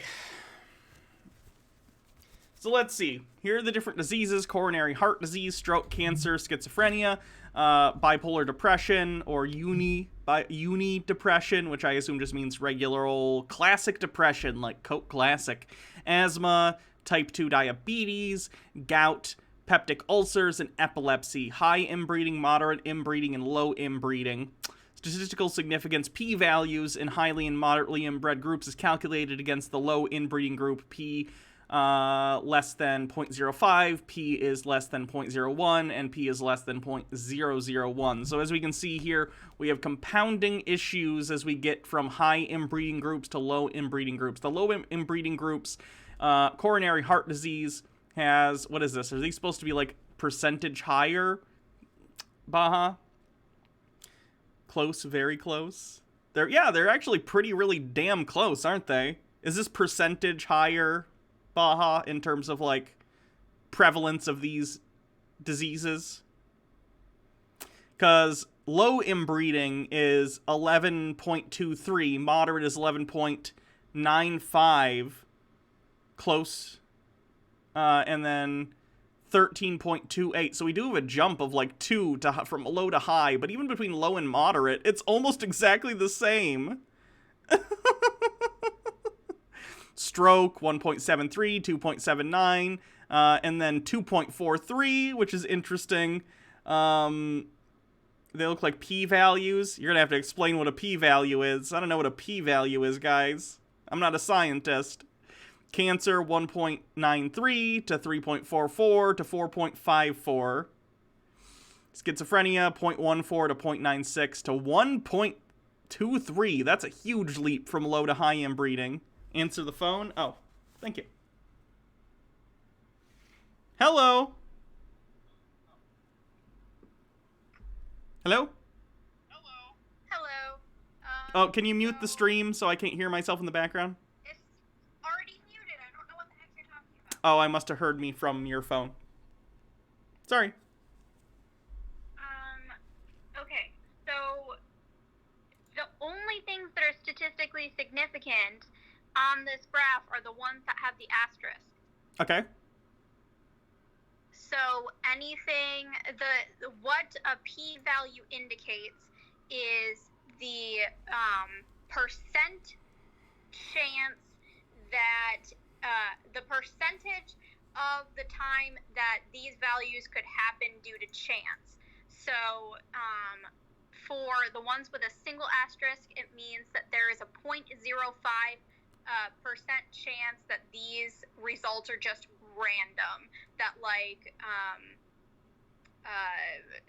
they're not actually significant, but they seem to be significant. So there's less than 0.1% chance of them just being random. Gotcha. Right? So like a 3 asterisk is like there's almost no chance this is just random. Yes. Okay. So basically you can, and these are, the moderate inbreeding is compared to the low inbreeding to get their p-values, and then the high inbreeding is compared to the low inbreeding to get the p-values. Mm-hmm. So you can see that with moderate inbreeding, there are multiple things that are statistically significant, but you get greater statistical significance when there's high inbreeding. Sure. So, like, of course, the coronary heart disease isn't increased, and they aren't claiming that it's increased. Okay. It's not statistically significant. But all of the rest of the things are, and this is, I believe that it's fold increase. So it's basically just a comparison to how prevalent is this in each group. Okay. Do you know what their definitions were for, like, high, moderate, and low inbreeding in terms of, like, generational or anything? I can definitely figure that out. Okay, I'm just curious. Like at what concentrations of inbreeding, at how many generations are they determining low versus moderate versus high? Because you can definitely see, like, at the low inbreeding, they don't have any marked as, like, statistically significant in terms of p-value, and then there's some in the moderate, but then once you get to high, it's like, it's all of them that are statistically significant are the 3 asterisks. Hannah, there's none marked in the low inbreeding because they're not comparing. Oh, that's the baseline. That's the baseline. Sorry. Yes, that's the baseline. Okay. Okay, so let me, I'm looking to figure out what they are calling low, moderate, and high. Okie dokie. By the way, everyone, this is, I love Baha, and I love her for many reasons. The fact that she knows so much about these things is one of these reasons. She's wonderful. Oh.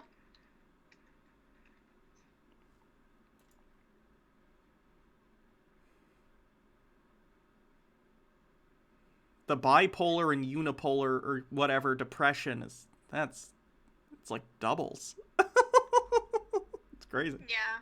The gout one triples. So does peptic ulcers and epilepsy. God damn. While you're looking for that, I'm going to go over the bingo sheet real quick. So let me know when you're good. Okay. Let's see. We have forced sterilization, population control as a motive. More population control on that one. We have... I'm going to say ancient wisdom because he's basically saying that, like, ooh, royal families of old knew this, and yet somehow, citing a study from the 18th or 19th century, that's not one we get often.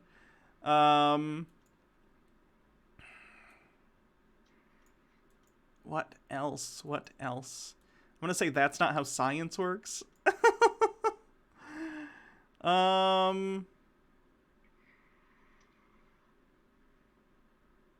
And I'm going to say someone forgets correlation isn't causation because they're comparing, like, oh, royal families must be successful because of their inbreeding and not because of systematic issues involved in monarchy.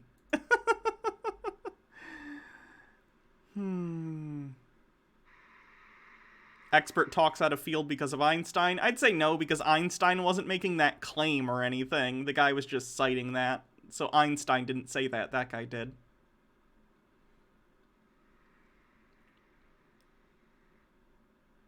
Oh, and of course Baja Blast's on the bingo card. I totally forgot that one. We're in the middle of the Baja Blast. So high, moderate, and low refers to the inbreeding coefficient of these groups that were studied. So the inbreeding coefficient predicts the likelihood of partners. There's nothing funny about the tools of capitalism.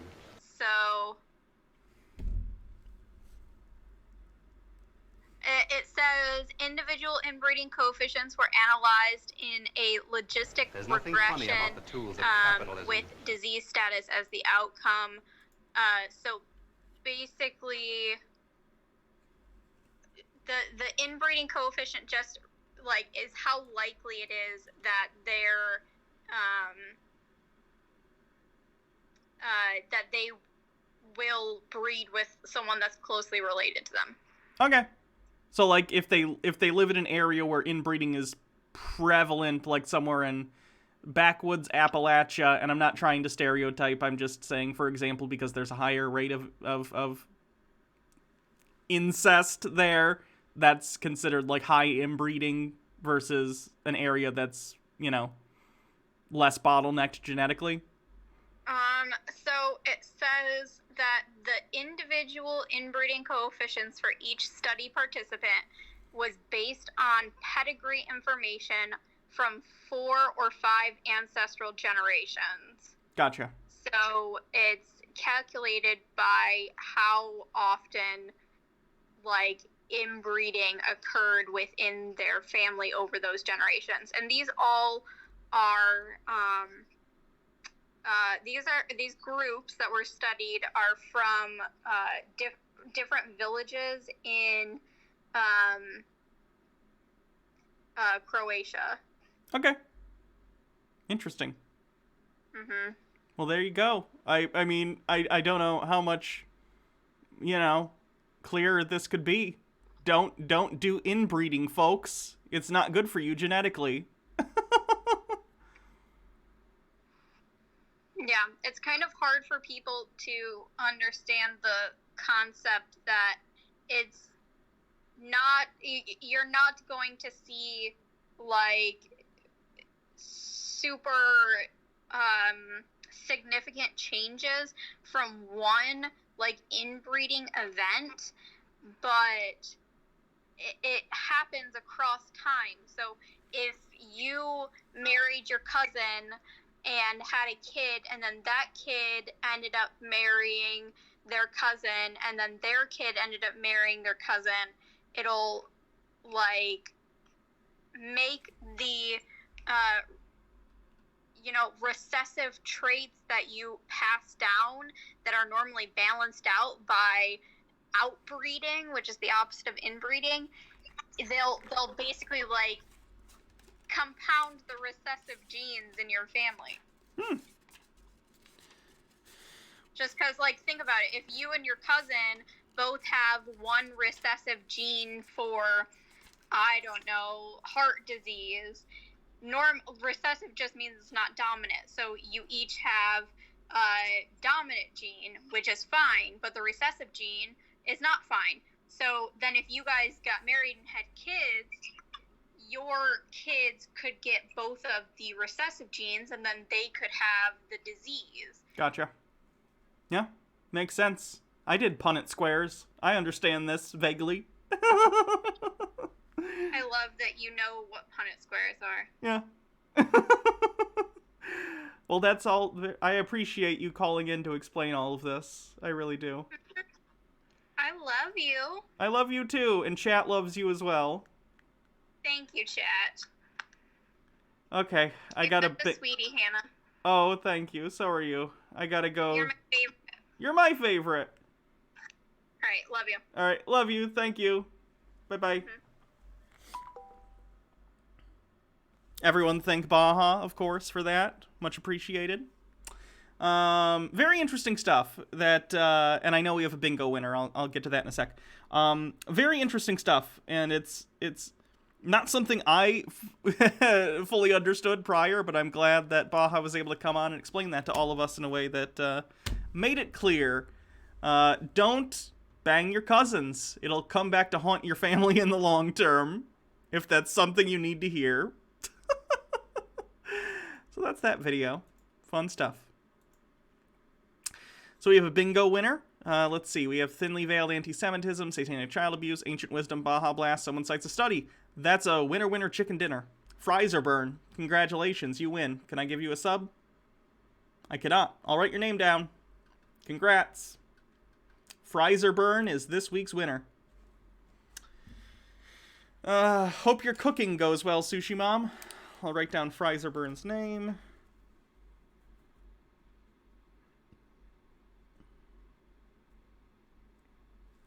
For the record, these are people who have unclaimed bingo wins. I should go over this.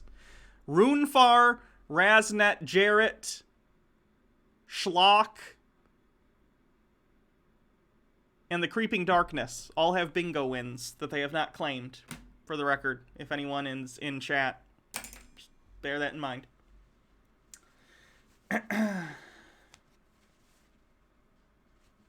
Do some bit messages, and then I'll move on to the next video.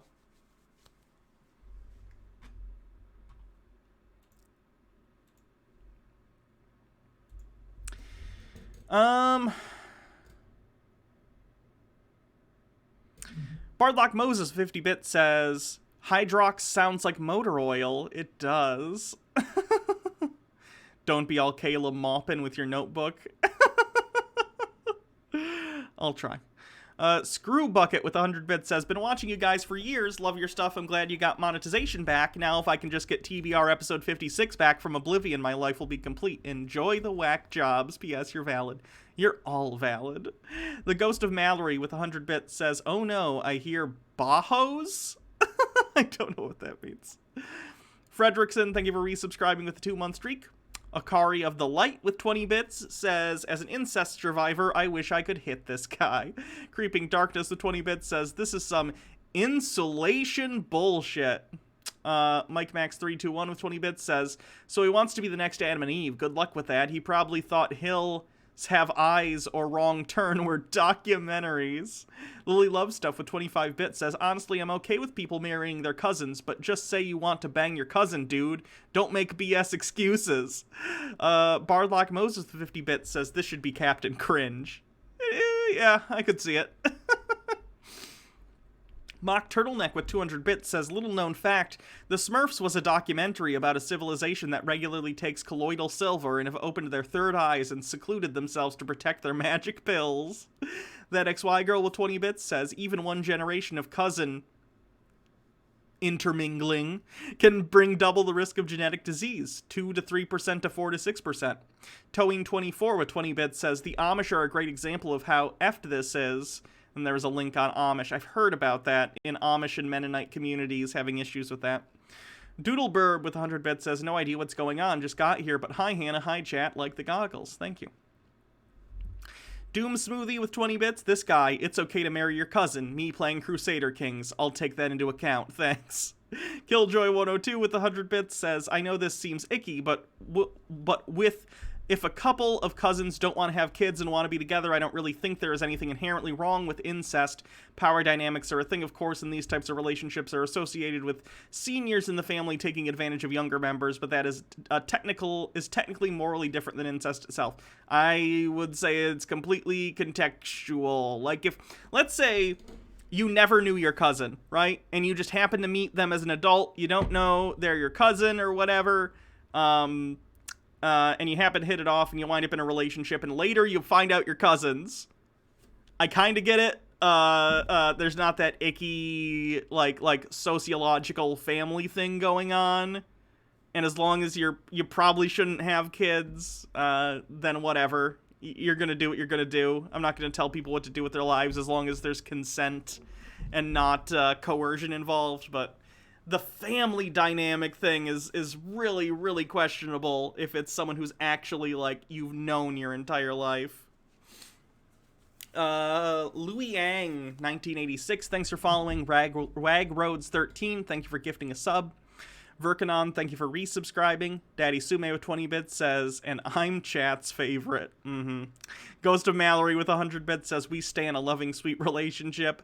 MMO Addicted with 100 bits says, hiss, a functional relationship which isn't abusive. The light, it burns us.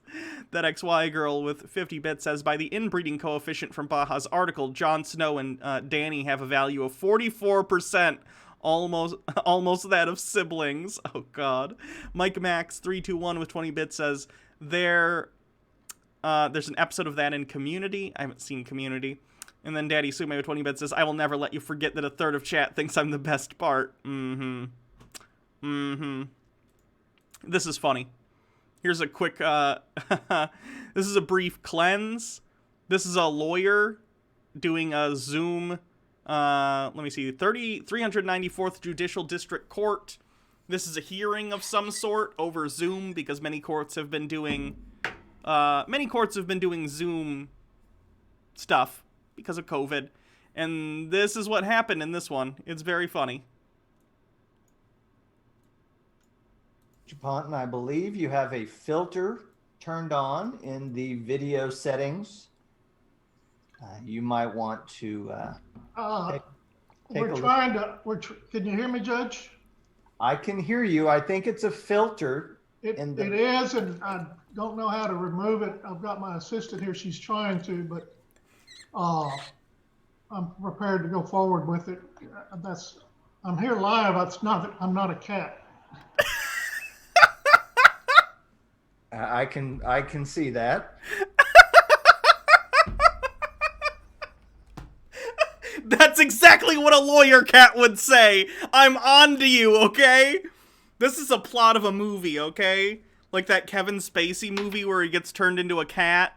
Someone's having some sort of magical realism Groundhog's Day, liar, liar, whatever situation where they get turned into a cat and they have to try and disguise that fact from the judge. I'm not a cat. I gotta watch that one again. Ponton, I believe you have a filter turned on in the video settings. You might want to take we're a look. trying to. Can you hear me, Judge? I can hear you. I think it's a filter. It is, and I don't know how to remove it. I've got my assistant here. She's trying to, but I'm prepared to go forward with it. I'm here live. I'm not a cat. I can see that. I'm not a cat. I would assume they fixed the problem, but I really wish he would have gone through with the whole hearing as a cat. That would have been nice. He's so distraught, I know. Hold on, I gotta close this heater vent. It's getting so hot in here.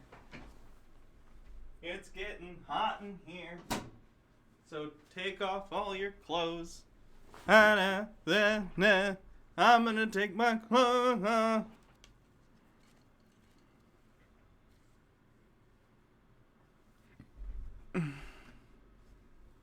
They did fix the problem and resolve the hearing. That's good.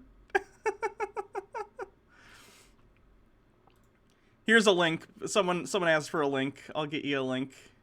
Ponton, I believe you. Here you go.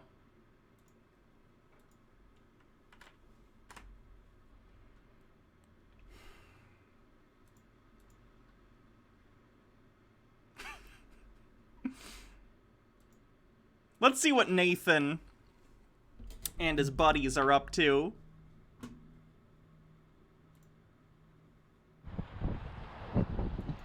Man, Nathan has really been having a ball since he bought those spy glasses.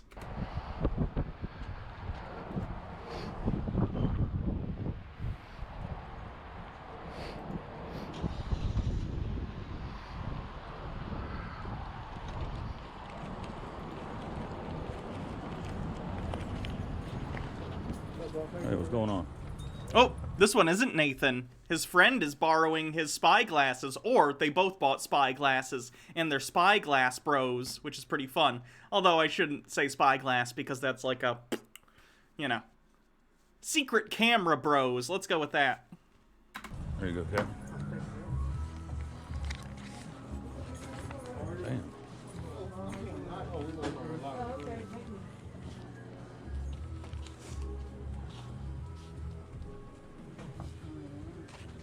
Guarantees not wearing a mask, by the way. He refuses. Come on, Punk, can you use some free reading information you can check out sometime? Gotta keep open mind. And I know the first thing you would think is, oh, we got NASA pictures of the Earth and everything, but when you see all the bloopers they've done, I mean, we catch them with wires, we catch them with augmented. They haven't. All the things they claim to be wires and stuff have been debunked numerous times. Reality, where they're grabbing something and nothing's in their hand, glitching, space bubbles in space when they're on the outside ISS. So many mistakes. So check it out when you got some time. Oh, definitely. Yep. Hello. Can I get 20 on 11? Thank you. Yep. Hey, partner, you want to check it out too, man? You can check it out on your own time. Here, for you. Free reading information. All right. Yeah, it's a growing movement. It's been out there about 5. You know what's weird? And this has nothing to do with the conspiracy stuff. I make enough money now that I can fill the tank, like when I go to the gas station, but I'm so used to that like mindset of being broke that I'll still only do $15 or $20. I could sit there and I could fill the whole tank up and I'm fine, but I don't do that. That's so weird, and I think I just realized I do that. 5 years. I've been studying it before, testing it, and I can't come up with nothing different. Crazy. Take it easy, brother. I'm not flexing, I'm just pointing it out. I find it interesting. I wonder if I'm not the only one who does that.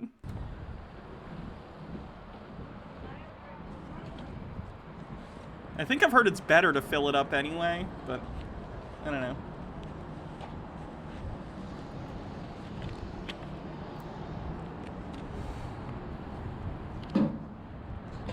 Excuse me, sir. Hey, I got some free reading information. I'm just sharing the truth and the gospel. I forgot. Yeah, Baja hasn't ever had to fill gas in her car. It's an electric car. And everything. And I know the first thing you'll think is we got pictures of NASA. Guys, what's the least amount of... I'm just curious. What is the brokest you've ever been in terms of how little gas you put in the car? What's the least amount you've ever, like, put in your car because you were broke but you needed gas desperately? I'll tell you guys what mine is, because it's real depressing. NASA, but we see all the bloopers that NASA makes. It'll blow your mind. So you got some free time, just check it out. Ooh, you know what? Lavender Animus, you and I are one and the same. $1.35 was how much I had to put in once. $1.35 I had to put in just to get home. That struggle, though. All right, brother, take it easy. My man wants free reading information. Might sound a little crazy at the beginning, but when you look into it, dig into it, really research it, you'll start seeing the mistakes. And it'll wake you up. All right, brother, take it easy.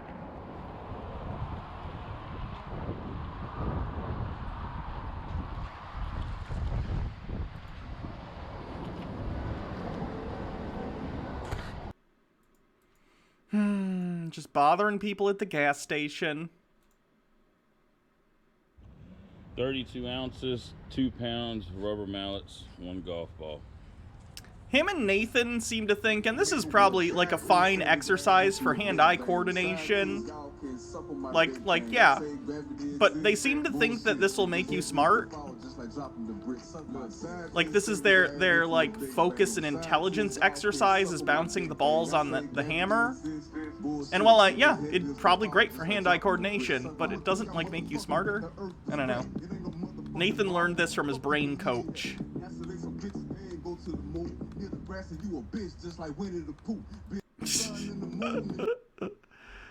What else? What else?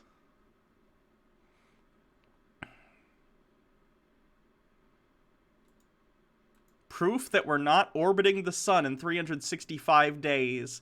It's roughly that, but leap years are a thing, so it's not exact.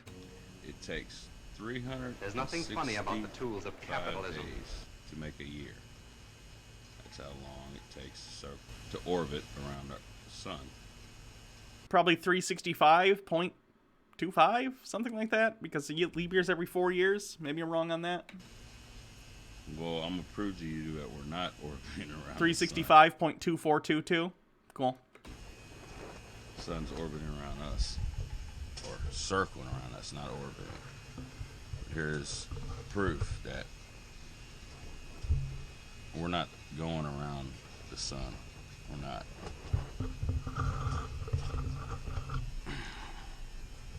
Yeah, this guy's a flat earther. I didn't preface this, I guess, because I thought basically everyone in my audience at this point knows who Nathan is. But this is Nathan Thompson's channel. The guy on screen right now isn't Nathan Thompson. He's his friend who also does flat earth stuff with him now. Alright. Very basic model.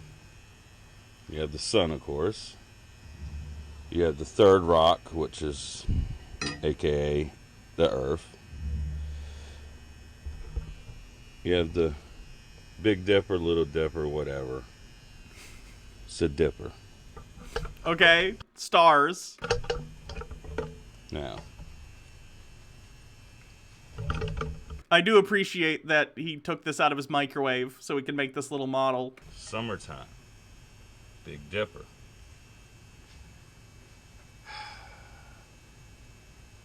$360 days to completely around. Yeah. 6 months later, wintertime. How come you see the Big Dipper? Nighttime. Can't look during the sun. When the Earth's spinning, when it's nighttime, you see the stars, the constellations. Yeah. How come you see the same constellations as in the summertime over here. Remember, Earth's spinning, daytime. I think he's thinking that the stars are much closer than they are. Yeah, the universe isn't two-dimensional. Like, what does he think? I don't understand. Because you do see different stars sometimes. Like, the southern hemisphere has different stars. Does he understand how... No, he doesn't. Sorry. You can't see through the sun. You can't see them. You can't see stars in the sun. Right, the sun doesn't take up that much space in the sky, though? And you're not really seeing stars except for the sun during daytime usually anyway, so... You have to wait until it gets nighttime. When the Earth turns to the night, then you see the constellations and the Big Dipper and the Pleiades. This is the worst model of the solar system ever, also. The scale isn't even close. And everything else. But 6 months later, and it becomes nighttime, you see the same motherfucking damn thing.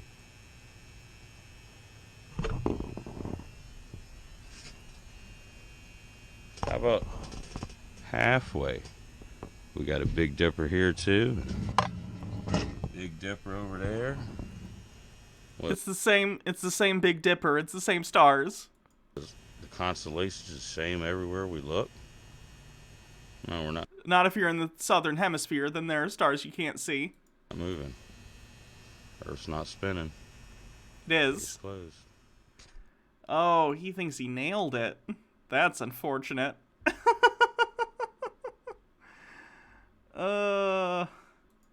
What's this one? Surprising my flat earth homies with a 37-foot RV. Oh no, is Nathan pulling a Breaking Bad? I gotta be honest with y'all.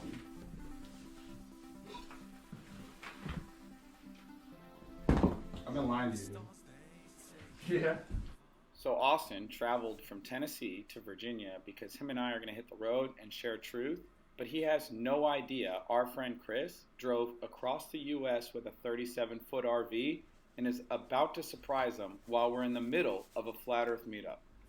Oh yeah, Nathan Thompson, for those who don't know, is on a Flat Earth road trip right now, spreading COVID everywhere he goes because he refuses to wear a mask. Austin, you know what we were just talking about? And he's like, have you ever loaded up the freaking van yet? Like, I'm like, no, not at all. When you leave it? I'm like, how cool would it be, bro, if we never had to, like, even load the van up? Like, we just had the RV here. Yeah, that would be cool. That would be like the coolest freaking thing ever. So, but I gotta be honest with y'all.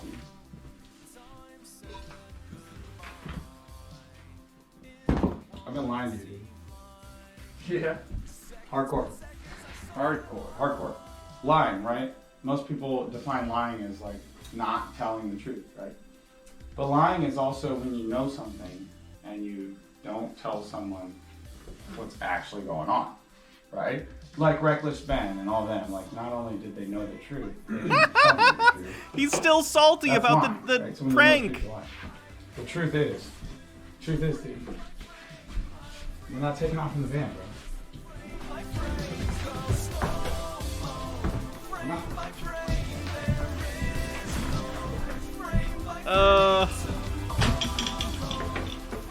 Bro. What? We're gonna do the whole thing. We're gonna do the whole thing in the RV. He drove all the way out here from California. Wow, dude. That's incredible. So we're gonna hang out with him tomorrow, pack and clean up. But like, I didn't lie to you. Yeah. This would be cute in like a friendship. We're gonna go on a road trip in this nice RV. Like, that would be wholesome if they weren't also flat earthers and COVID deniers, you know? Ugh. Harassed and threatened to throw me out of 7-Eleven.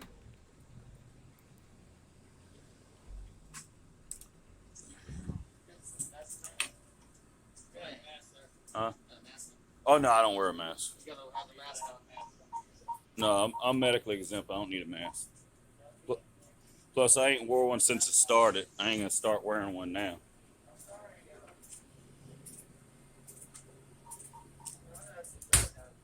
Huh? Oh no, I'm buying this. I got money for it. Why do I need a mask? He opened it too, just to make a point so they have to check him out. Honestly, I'd just call the cops. I'd be like, hey, we told him he can't buy stuff, and then he opened this. That's tantamount to stealing. That's not the law. If I put a man... What an ass. I hate that guy. Okay.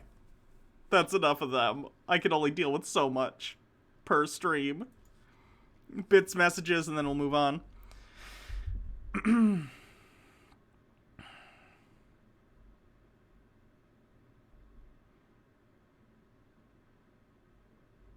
Lily Loves Stuff with 25 bits says, Daddy Sume is my problematic fave.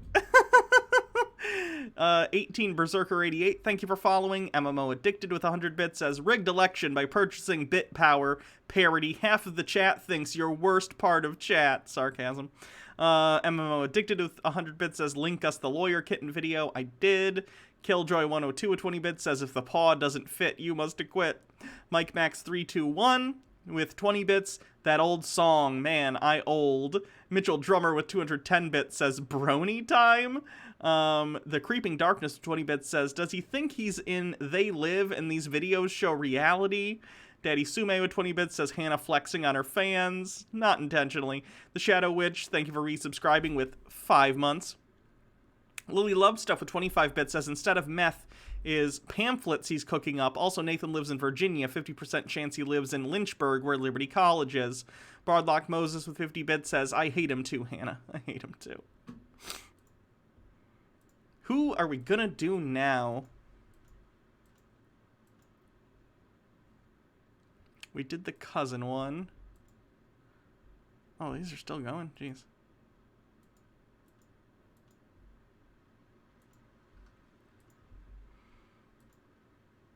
Let's do this one. This is a QAnon guy, I'm fairly certain. We've covered him briefly before. He recently switched channels because, of course, his previous channel got rightfully demonetized for spreading election conspiracies and all sorts of nonsense. So let's take a look at this one.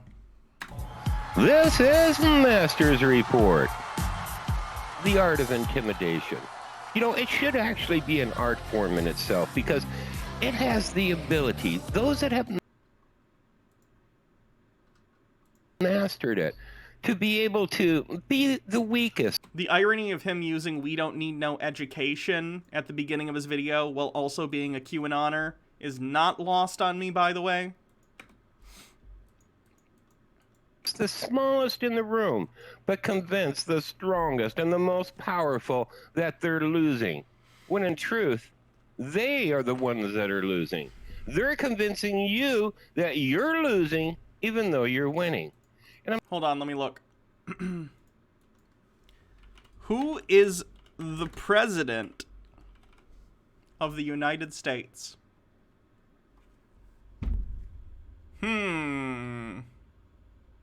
Looks like he might be losing. I'm going to tell you, we are winning, and they're only winning through intimidation. Here, let me give you the story. Let me give you an analogy. This is a very interesting setup for his stream, too. He does put pictures next to him, but I find this, I don't know, it's unique. Obviously, his content is trash, but, like, being in the center and then having stuff kind of pop up around you, it's a setup. You guys have all seen it or read it or have heard about it. You know, the small guy in a bar or in a room, he gets in an argument with the biggest guy in the room, and he starts to yell, "Don't make me beat your shit. Don't make me beat the shit up. Somebody, hold me back. Hold me back. God damn it, hold me back. I'm going to kick his ass." You guys have seen it. They're doing it. Does his hat have the Constitution on it? Looks like it. Interesting choice. Right now to us. From mainstream media, all the way down and including the alt news. I want you to bring something up. All of them are talking about the doom and the gloom, how nothing could be worse. We have the dark winter, and it's coming, and nothing could stop it. Even alt news talking about how, yes, us, you and me, conservatives, those that believe in American values. Like fomenting insurrection, is that an American value now? To overthrow a democratic election? Because I'm pretty sure the entire point of the Revolutionary War was to make sure democratic elections were, you know, a thing. But you don't seem to like those when you lose. Funny how that works. Truth, justice, and the American way. How we're losing. Don't take that. Superman would not be on you people's side. I can't even imagine. And again, it's stupid to talk about fictional characters this way because they're fictional. But if Superman existed in the real world, he would not like you people. And we're all gonna find. If Superman existed, let's be real, these people would think he was part of the deep state. Find ourselves in FEMA camps. Now, it's always the FEMA camps with these people. Don't understand why they think it's FEMA camps. I'm not going to say that it's not possible. There is a play where that could happen. And mainstream media is talking about how we've got the White House. We have the Congress. There's nothing stopping us now. We're even going to put together whole coalitions. We're going to put together departments within the government. Yeah, that's what you do when you want to govern effectively. To root out those dissidents. There's nothing funny Yeah, about it would be good to get people out of government who actively want to overthrow the government. That'd be good. Those supporters of Mr. T. You know, Big T. Huge. What? I'm a supporter of Mr. T. I pity the fool who doesn't support Mr. T, okay? If you're talking about Trump, that guy's not Mr. T, okay? He has very few gold chains. He has a gold toilet, but that's not a gold chain. And we all buy it, don't we? Except for one thing, just like the man who says, hold me back. You know, he has no intentions of fighting. In fact, he's hoping his best friends get the cue. You know, dude, you got me? Hold me back. Just as that, they've got nothing to stand on. I want to remind you of a couple of things really quick here, okay? This is number one. They don't have the justice system, do they? I know it appears as if they have the justice system, and they want you to believe that they have the justice system.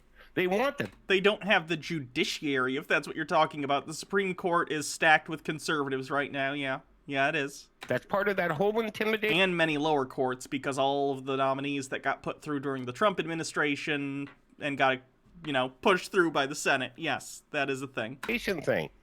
But I want you to notice that most of the court cases that are happening in where? Pennsylvania, Michigan, all of the battleground states, which we already know were compromised. Wait, do you still think that the courts are somehow going to overturn the election? I thought he was talking about, I legitimately thought that he was already over that Trump had lost. I mean, he probably had conspiratorial beliefs about thinking it was stolen or whatever, but I at least thought he had the wherewithal to be like, okay, well, Trump's not going to be the president, now we got to talk about, trying to impede Joe Biden's agenda. Sorry, lost the word for a second. But no, does he still think the election after the inauguration is going to get overturned and all of a sudden Trump is going to get inaugurated? That's not how any of this works. You can't use that as a gauge for the rest of the country. You definitely can't use that as a gauge for the Supreme Court now, can you? Trump put in how many conservative judges? And how many of them supported him when he tried to overturn the election? That's a big zero. If they want to try this whole domestic big T thing that they want to do, it doesn't work against Americans like it does against Afghanistan or Iraq. It's not the same thing. They still have to go through the American justice system. I don't know, all of you'll be like, well, no, Obama signed an order, da-da-da-da-da. No, trust me. Remember, executive orders can be fought. And if it hasn't already been overturned, it's just got to get in front of a judge. What, due process is gone for Americans if you claim that they're a terrorist, but they've been living in our country forever, and you really have no evidence of this other than this, and this? What act did he do? I want to show you something. I'm telling you, they're posturing. We're going to use Dominion, okay? Because that's all you hear about, how everybody's being cowed down. Right now, Giuliani's being sued. And Giuliani's being sued, Sidney Powell's being sued, Lynn Wood, I think, is mentioned in some of these lawsuits. Both Dominion and Smartmatic are suing these people for defamation. I'm not a lawyer, I can't tell you if they have a case or not, but, you know, if anyone's guilty of defamation... Just saying. And so is Sidney Powell. Well, it's true they are, but not the way that you think. Check out these articles. Dominion voting system says Mike Lindell is begging to be sued. Yeah, that's right. Hold me back. We're going to sue you. They probably will sue him if he continues. Let's take a look. Has he been sued yet? Lindell. Defamation.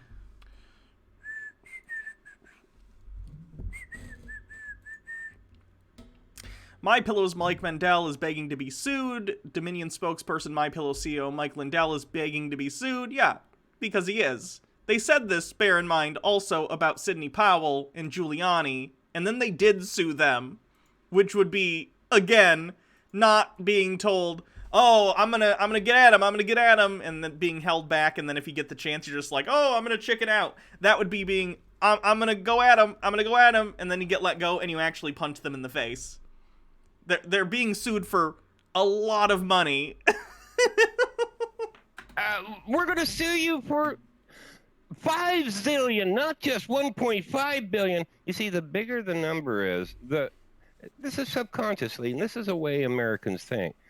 The bigger the number that they can spout off with, the more it appears as if it's legitimate. What if this is really just an intimidation to get you and I to believe that it's a tactic to get them to stop defaming their company, which they have the right to do because they're defaming them. And the American people that don't know any better, that yes, Dominion they have a case. They have to, or else they wouldn't try to be suing everybody. I don't think suing someone automatically means you have a case. Trump sued a ton of people and all those cases got thrown out. I think the material conditions of the case, the fact that even if Dominion is considered a public figure, which I would argue they probably are, they're a company in the public, so the standard is going to be higher for that defamation suit. I would imagine they could probably breach the bar of intentional malice, at least to an extent. Again, not a lawyer. Don't take any of this as legal advice, but they certainly at least have an inkling of a case. I understand why they're doing the suing. It makes sense for them to be doing it. And what if Fox News and Newsmax are actually a part of this whole intimidation technique? Oh, Fox News and Newsmax are being sued, too, for the same thing. This whole intimidation that they're doing. And I want you to note something, and I'm going to prove it to you. Fox hasn't been sued yet. But both of those back down. Yeah. They ended up, I think, firing Dobbs or whoever because of his part in that, which might get Dominion to back down. This is how litigation works. There are things you can do to keep it from getting litigated. You can mitigate the litigation by doing certain things like that. So we'll see what happens. Retractions help. I think Newsmax did a retraction on some of their stuff. Just as if they actually had a case to make you believe that they have a case to justify the 2020 election. It's got to be true, or Newsmax and Fox wouldn't back down. They're obviously engaging in conspiracy theory. But here, I want to bring up again. If they weren't and they had a rock-solid case that they could prove that they weren't doing conspiracy theory stuff, because American defamation law is very much on the side of the defendant, right? It's the opposite in some other countries. In like the UK, you are presumed to be guilty of defamation, and you have to prove that you're not. In the United States, it's the opposite. You're considered innocent until proven guilty in terms of defamation, libel, slander, whatever. So the prosecution has to, or the plaintiff rather, has to prove to the court that you have defamed them. And the bar, especially if they're a public figure, is quite high. Like, if Fox News genuinely thought, oh yeah, we can prove all the claims that we had on our channel are true, then automatically that claim would fail in court. they would be able to present that and say, we want this case dismissed because everything that was said is truthful. Here are the receipts. Please dismiss this case, Judge. And they would do so. But they don't, so they're working with Dominion and Smartmatic to try and, get ahead of this, because they recognize that they're potentially liable for the things that they've said on their station. The damage has already been done. Dominion voting system says Mike Lindell is begging to be sued. Oh, that's right. Hold me back. At some point, we may well oblige him. I'm going to tell you they're not going to. And it's not. They've already sued so many people. Going to happen. And why are you assuming they won't? Tell you why. Hold me back. Number 2. Remember, I told you Fox News actually has not been sued yet. Dominion voting warns. Yes, because they're working with Dominion, at least in the sense that they're like, all right, what do you want us to do? Oh, retractions and fire this guy who was behind a lot of the claims on the channel? Sure. And they did, which probably mitigated the need for a lawsuit. Fox News, Sean Hannity, and other conservative outlets that defamation lawsuit. I think Leonard French just went over one of these lawsuits. I don't think it was Dominion, it was Smartmatic, but they're in a similar situation. Unless Smartmatic is Dominion, but I don't know if they are. Either way, people are getting sued for this shit. Yeah, for like $2.7 billion. I find it questionable that they're going to be able to justify to the court $2.7 billion worth in damages, but I could see some. I don't know what the actual number was, but $2.7 billion seems pretty outrageous, but, whatever. They're coming. Wow, these guys are serious. They're going against Fox News. They must have a case and a half. There was no evidence. There obviously is no evidence. Hold me back. Number 3. Dominion voting lawyers suggest OAM may be next for a mega lawsuit. It's just like a play on mega, the mega lawsuit. Well, here. Does he know the word mega doesn't have anything to do with MAGA or MAGA? It's mega. The word mega existed before MAGA. What? Guys, I want you to note again, they haven't filed a lawsuit. Oh no, now I can't get the MAGA Zord out of my head, and I'm imagining a version of the Power Rangers that are far right-wing extremists, and Zordon is still just Zordon. He's a head in a tube, but he's wearing a red Trump hat. Someone make this internet sketch, okay? It's only going to be funny for 2 minutes tops, but go do it. The MAGA Zord. Now, there's 2 reasons, okay? And let's bring this up right off the top. You guys know lawyers, right? You know corporations, right? They all want money. If they really had a $1.5 billion lawsuit that they could win, they would not be saying, hold me back, hold me, don't make me do it. They want to save court costs and try and get this settled. Most lawsuits, I don't know if you guys know this, the vast majority of lawsuits end up being settled out of court. Because court costs are exorbitant. I've been involved in lawsuits before. Incredibly expensive. Tens upon tens upon tens of thousands of dollars spent. And it ended in a settlement. Because lawsuits are stupid. And they're just a pain in the ass. And the legal system is a huge, expensive pain in the ass to navigate. It's not great. That's why most cases end up settling in some way, shape, or form. Y'all just do some retractions and admit that we're right. And I'm not going to beat the shit out of you. I won't do it. I just won't. Hold me back. Would they be doing that if they could really win? Yes. Literally, yes. 1.2 million, 1.5 billion. Yeah, excuse me. They're in the billions. That's right. 1.2 billion, 1.5 billion. Would they do that? Ask yourself that. Or what is this? And again, I'm going to get to the one that is a real lawsuit, because I know the naysayers would be like, oh no, Giuliani's been sued. So what you're about to say can't be true. Well, wait a minute. Remember, if they bring a lawsuit, that means a defense can be put up. All of the evidence that we already have, that irregular... The evidence that wasn't enough for a claim in 60-plus court cases that Trump filed?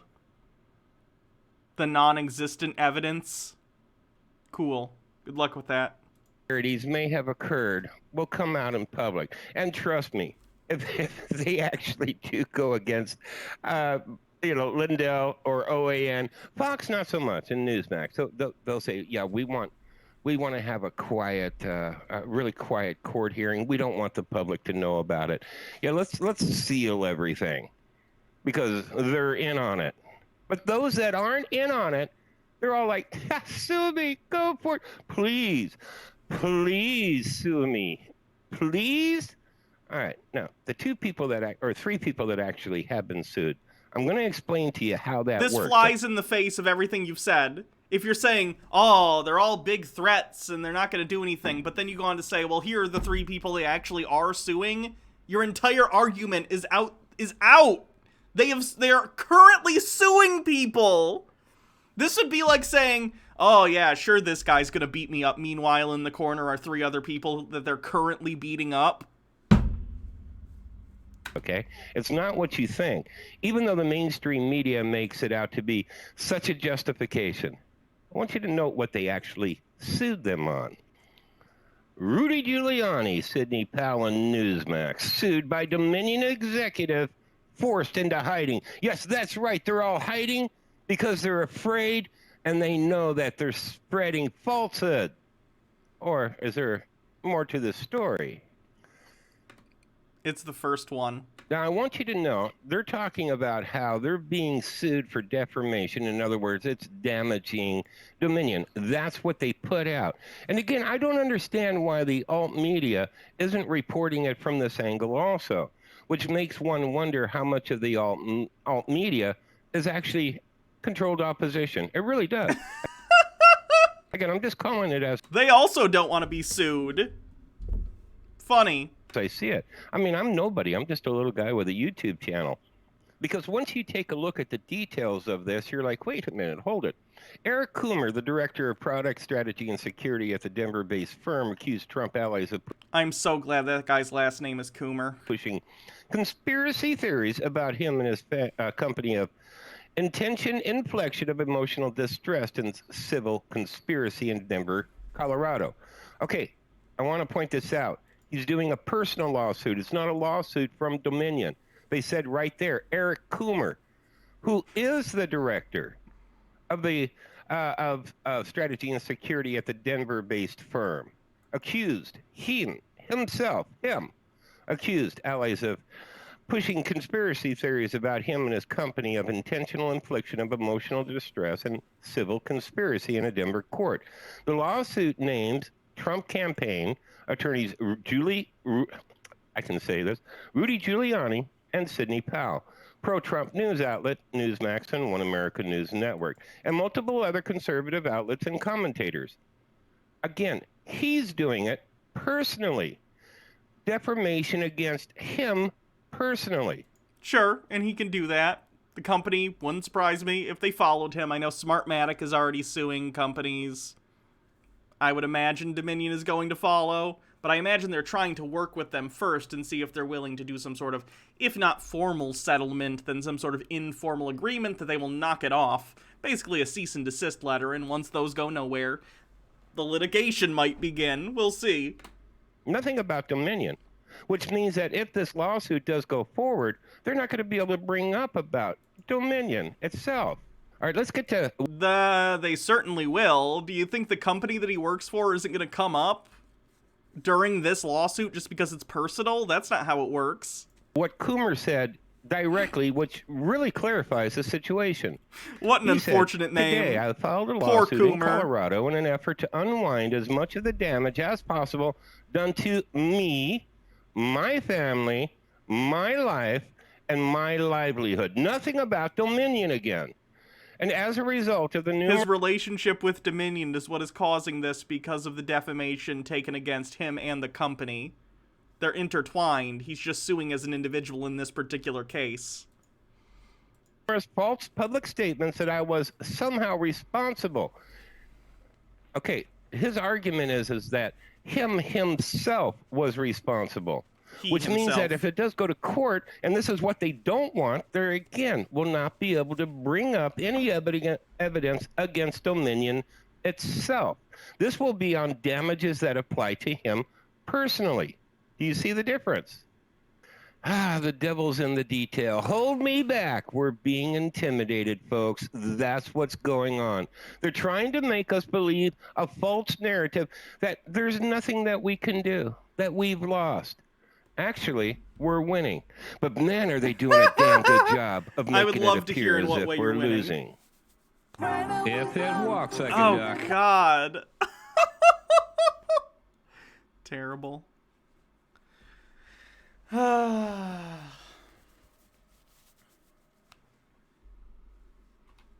let's move on from this guy. What are the bit messages at?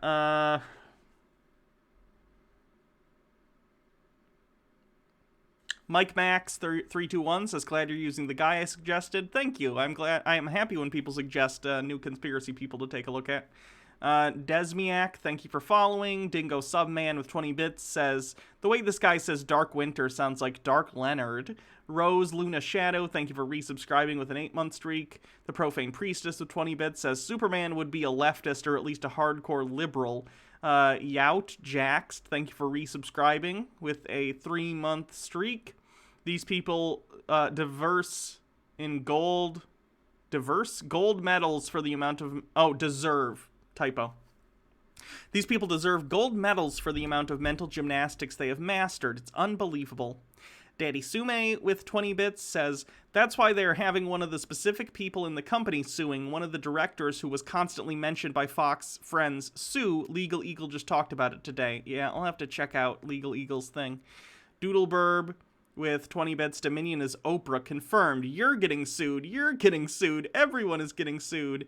Daddy Sume with 20 bits. You should watch the Legal Eagle episode, and I'm assuming this is a link to the Legal Eagle episode. I'm by winning. I win here and I win there. Now what? Let's just do it. Let's meet this thing head on. And you were in it to win it. Talk about an education. And then like this, and then that's the guy, and he's our dad, and we can get all the answers and the truth. Wow, winning. It's how you perceive it. It's an old meme, but it checks out.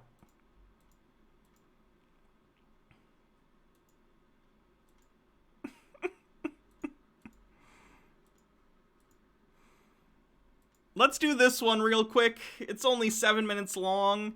I don't even know if he comments over this. I think it's just like a compilation.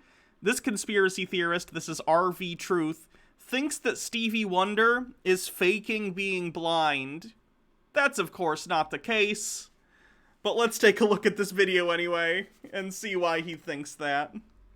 That there's a building list of evidence that maybe, just maybe, Stevie ain't blind. Here's a fun fact. Stevie Wonder wrote the song Sir Duke about me. And he's been faking his blindness his entire life. That is your evidence a joke from a bad animated series? Then get better evidence. Sounds like a crazy conspiracy theory. Stevie is probably, I'm going to tell you something. I've been spending my whole life with him thinking he can see. I know he can see. I go over to his house and he says, I got a record I want you to hear. He pulls a cassette out. Cassette. For all that you don't know, a cassette is a, forget about it. So he's telling a joke? He doesn't mean it literally. I would imagine Stevie Wonder has a system by which he figures out how to do things. Ray Charles similarly had systems worked out, and a lot of people who can't see work out systems of identifying things in their own homes. They'll put little marks on things, or they'll take note of the size and shape of certain objects that sort of differentiate them from other objects that might seem similar to us because we often rely on our sight for things. But if you don't have that option, you learn to be able to determine things much more so by your other senses. It's not like Daredevil, but you do learn to rely on your other senses more so because you have to. So he pulls the cassette, he says, come go with me in the car. He goes out to the car, and he goes on the driver's side. He said, get it on the passenger side. I get on the passenger side, and then he puts the cassette in, he cranks the car up, and he goes, and he puts it in reverse, and starts down the driveway. He's going down the driveway. I say, Stevie! He goes, I got you. Yeah, it's a joke. How is this evidence when it's a joke? He was joking. No. Oh, yeah. You know, I do all this in front of Stevie, so don't look f***ed up. Stevie done some f***ed up to me.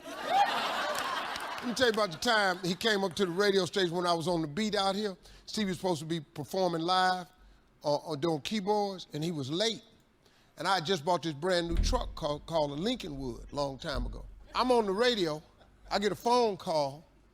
It's Stevie Wonder. I say, yo, Stevie, where you at, man? You supposed to be here. Now, I'm on 19th floor on Wilshire doing my radio show. I say, Stevie, where you at? He said, I'm here, man. I'm just pulling up. I said, mother, you can't drive. He said, oh, yes, I can. Look out the window. This mother was in my new truck. Again, these are jokes. Stevie Wonder apparently has a sense of humor about his lack of sight, and that's funny. This isn't evidence he can see. The joke is predicated on knowing that he cannot see. In what way is this a joke if he can see? With the windows down, and it was moving real slow, and the motherfucker was waving. You let Stevie Wonder drive your snowmobile. Now, I would have to say, just the part of you owning a snowmobile would be enough for me. I didn't own it. I was at the Caribou Ranch in Netherlands, and I was recording. It was thick snow, and Stevie wanted to go out on a snowmobile. And Stevie went behind the wheel. Yeah. By himself. By himself. I'll tell you Stevie Wonder story, but you're not gonna believe me. I flew a plane once well, actually twice. How'd you go? Actually landed the plane.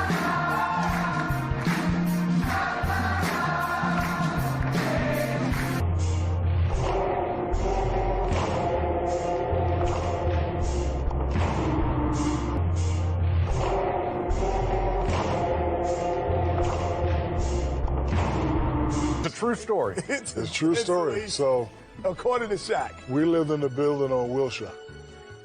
So you park your car and the valet's down there. So I'm already in the building. I'm coming through the lobby. Door opens. It's Stevie Wonder. He comes in, says, "What's up, Shaq?" Presses the button. Hold on, it's true story. Presses the button, gets off on the floor, buys stuff, goes to his room. I went and called every person I knew and told the story. They believe me. No, bro, he got on the elevator. He said, "What's up, Shaq? How you doing, big dog?"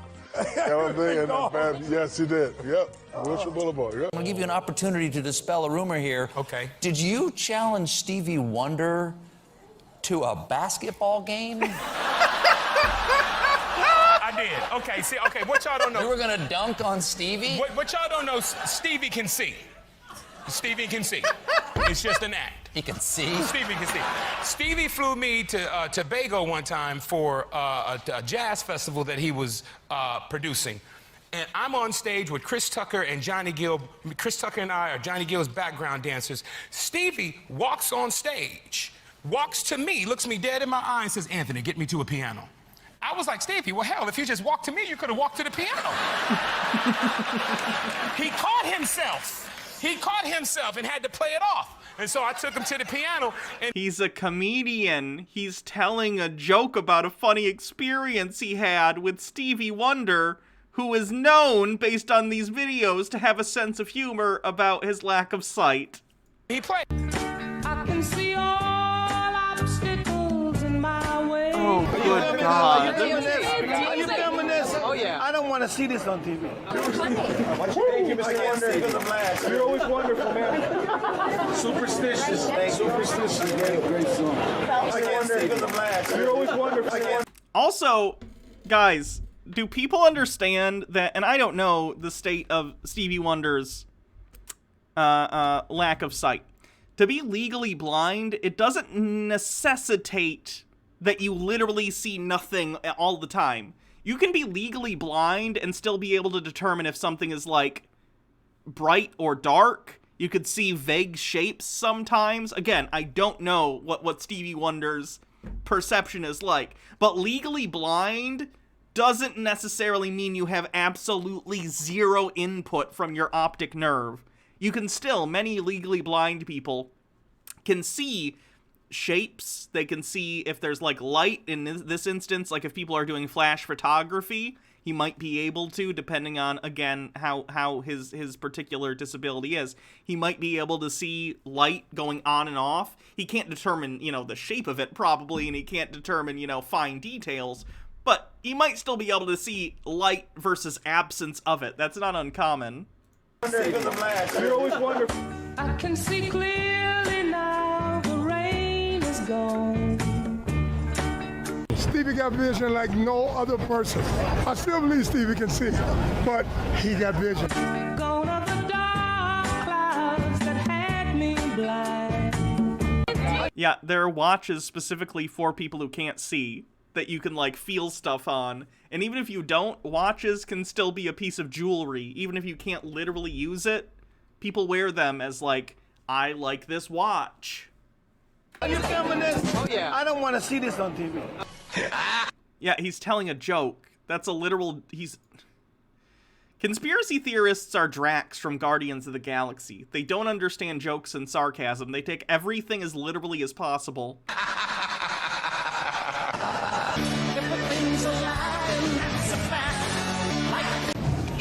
John, chapter 9, verse 25.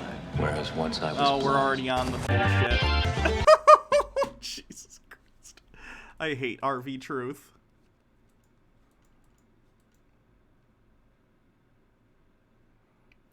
We probably have time for one more video. So let's see. We can either do this QAnon guy calling Biden a dictator, someone who thinks space is fake, or Michael Jackson hologram guy. Which one do you guys want to see as the final video on today's Tinfoil Tuesday?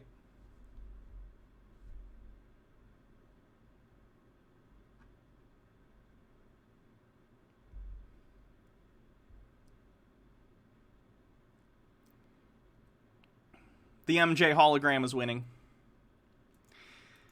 Okay, so I did not look at this video. All I did was look at the title. And the title is provocative.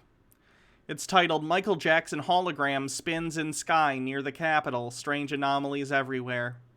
So let's take a look at what this one's about. Hello, everyone. It's Michael Jaco with Unleashing Intuition Secrets. So we're seeing some strange anomalies happening all over the place, and I'm going to point some of those out. One of those is the price of silver and the availability of silver. All right, so we know that the deep state basically... Commodity prices moving unpredictably? That never happens. He has been manipulating the gold and silver markets for a very, very long time, putting basically shorts on all of that and raping those markets. They have a lot of shorts on. So we, as the people, had been putting out to buy silver. So silver is not available. And the price. Someone says silver is being messed with by Reddit right now. Is it another Wall Street Bets thing? I haven't really been tuning into the Wall Street Bets stuff. Of silver is going down, not up. So, very interesting. So I placed a massive order for silver that was basically, they took my money and then they just refunded my money with no explanation. All right. So there was a letter that came out from the CEO of this company, and I'll read a little bit of that. So it's very, very interesting, because if you out of thin air manipulate markets with funny money of real money, silver, real money. Silver is no more real money than a fiat currency. One is backed by a commodity, and the other is backed by the full faith and credit of the United States. They are both a currency. They are both commodities in different ways. Calling silver a real currency and fiat currency not a currency just tells me you don't know anything about currency. That's disturbing. But that's the way these people have been manipulating markets, making money, manipulating football games which I'm non sequitur. going to show you how I basically got back at them, and it's just a lot of anomalies going on right now, and we just need to be aware that things are not going to be going forward as they used to be. Things are changing very, very rapidly. So this is AppMex. This is where. Oh no, he's not even investing in silver in the market. He's buying scam silver. This is a thing. You'll see ads sometimes for like gold coins or silver coins, and it'll be stuff like this. And it's a scam because they don't mention to you that these aren't solid silver, solid gold, which would actually be a commodity in some way and worth something, at least worth its weight in that material. And those exist.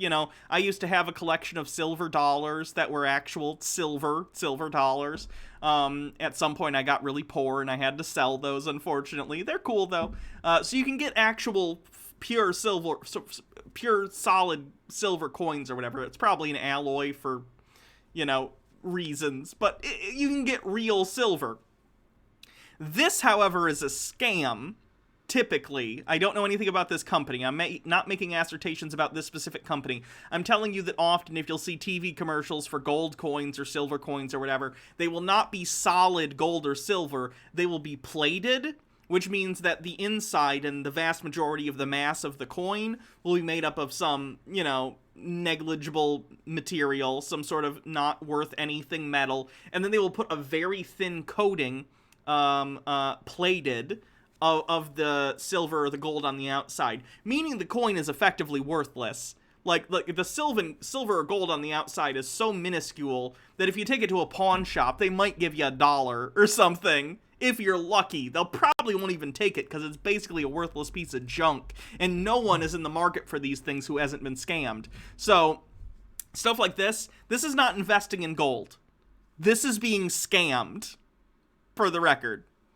Investing in gold or silver would involve buying actual silver. I think you should probably buy it on the market and not actually hold on to these things personally. Just because it doesn't, it's having a bar of gold is not going to help you in the apocalypse. Having food will help you in the apocalypse. Where I purchase my gold and silver and platinum. Never had a problem with it before. Yeah, no. It says, due to the increased volume of orders, we are currently expecting a 3 to 5 day delay in processing times. So if there is a demand for something, that all... Let me look at this website. What is this? AppMex?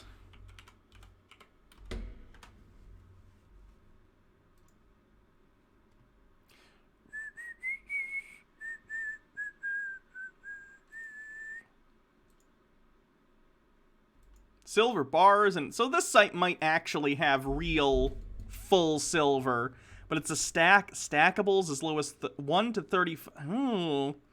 1 ounce gold bar of silver for $34. That seems low. What's the price of an ounce of silver right now? Hold on. See, this one I think is gold plated because it doesn't have a percentage. No, it says 0.995 fine silver. What's the price of silver per ounce right now? Hold on.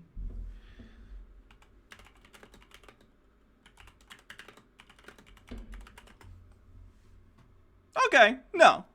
That's about right. So these might actually be real, like, bars of silver or whatever. Although this one seems overpriced. $173 for a 5-ounce bar. But do be warned that, like, there are companies that will sell you, bullshit plated stuff. It says 0.99... Wait a minute. 0.99... Oh, no. Wait. 0.99, not percent. Does that mean like 99%? 0.99? So this is probably real, right? Anyone? Bueller? That's good? Okay. So this site actually does sell, it looks like, real shit. So that's nice. As far as I can tell, he's not getting scammed. That's good. Apologies for the detour. I was wrong. Inflates prices. Now look at the prices up here at the top bar. They're going down. So how is that possible when everybody wants something and the CEO, message from the CEO, APMEX has continued to see above average activity since the surge in demand from last weekend. Last weekend is when I placed my order. And they took my money. And then today they gave me back my money after saying that they were going to fulfill my order. Our demand from Tuesday through Sunday is still more than 2 times our average demand. Silver demand continues to be strong while gold is still selling above average. I've had no problem getting the gold and the platinum, although I have a very large store of silver. I wanted to double that, and looks like that's not going to happen now. When gold dipped below 1,800, many of our customers took advantage of the buying opportunity. At this time, we are estimating a 3 to 5 day delay. Get to the Michael Jackson thing. All right. So my order was processed. I'm going to skip to the Michael Jackson thing. I don't care about silver prices. All right. So our May time frame. Production silver. Our suppliers are at maximum capacity to start to see these anomalies. We're going to start to see things break down. We've been seeing things break down, obviously, but they're going to spread. And more things are going to be anomalous.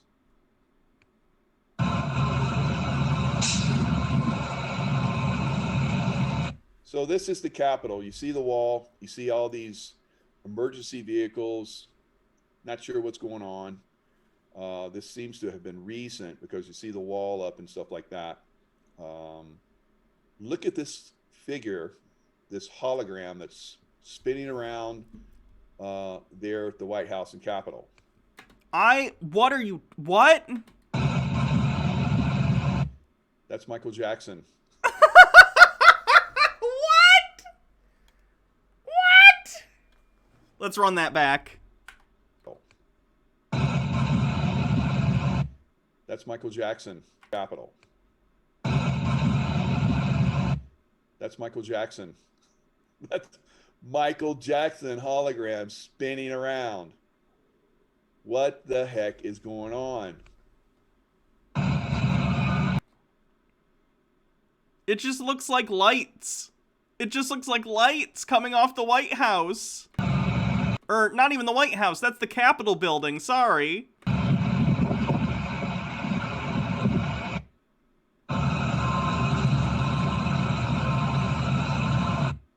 So, there you have it. That's it? That's the entirety of the title of the video? Things are getting pretty crazy out there, guys. And just when you think you got something down, just when you think you're starting to get a leg up, then more comes in. All right, the Optimized Tribe. We just launched our Tribe merchandise. We got so clickbaited, chat. Our links. Tribe merchandise is basically one-on-one sessions. All right, with me, F this guy. I'm bailing. We'll do the space video instead. This one's only 12 minutes. That's fine. Okay, so I think this will now be the final video of Tinfoil Tuesday for today, considering we got clickbaited on the last one. This is someone who believes space doesn't exist, or they think that we're on a flat Earth and there's a dome or something. This person made a video about me on BitChute, which was fun. Hi, if you're watching this video. Thanks for being super transphobic. Let's take a look at this video about space or whatever. Of course, it's a mag attack. They can't stop this mag truth, no doubt. Now, today we go break into this story right here with this shit right here that you're looking at. The so-called rocket going straight to Mars. If you notice, the rocket got the pyramid right there on it. You got the damn NASA sign right there. They're all thieves and the people charging them money for space exploration when they know it's no space. Now, we go watch this footage. Space exists. People have been to space. Right here, and believe me, as soon as you see it, I don't know who watching this video, but I can tell you, as soon as you see it, you're gonna know what I'm talking about. 100% CGI, and they think the masses is not gonna see it. This is the bitter truth. Bam.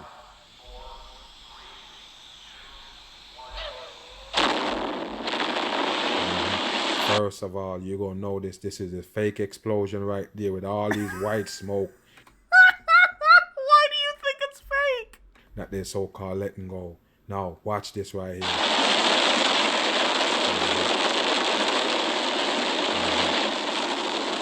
A lot of times, all you need to break shit down if you want to find out if it's real and it's a fake. Hold on. I gotta look something up to remember if I actually heard it once or if it was something that...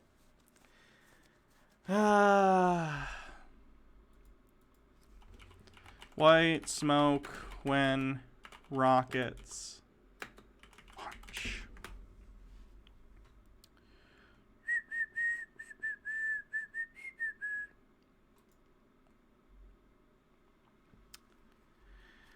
When you view a space shuttle launch on television, the white smoke filling the air is really steam from those millions of gallons of water evaporating. The actual exhaust smoke from the solid rocket motors goes out the other end of the launch pad through the flame detection system. Let me read the paragraph before for the context. The solid rocket booster ignition overpressure suppression system reduces the effective pressure caused when the solid rocket boosters ignite. A water spray system provides a cushion of water directed down into and around the primary flame hole beneath the solid rocket boosters, and a secondary water spray blocks the path of pressure waves to decrease the intensity of pressure at the launch site. It is a safety measure. The white smoke is steam from this system that uses water that gets evaporated from the heat of the rocket. You'll watch the cameras and the camera angles. That's how you know if shit is real. It's simple as that. Watch how the camera move. Watch who holding the camera, so-called. What kind of camera they use, and you figure it out. Watch this. Okay, leave that camera side. Okay, now you got another camera angle right. Yeah, because the steam blocked the view from that camera angle. They have multiple camera angles set up so you can see it when one angle gets obscured or when the rocket leaves one camera's view. They're trying to get a nice view of this thing for presumably promotion purposes, and plus it's just cool. Right here, where you can see the pyramid bright as day, right there. Oh. Let me look. I'm not sure what the pyramid on these are. NASA rocket. Hopefully we can find like a modern one similar to the one that he's taking a look at now.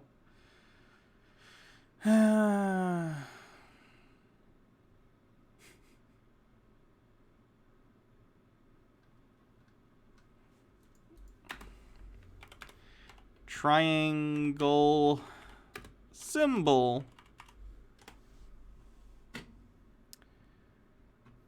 Is it something, is it for the Ares mission?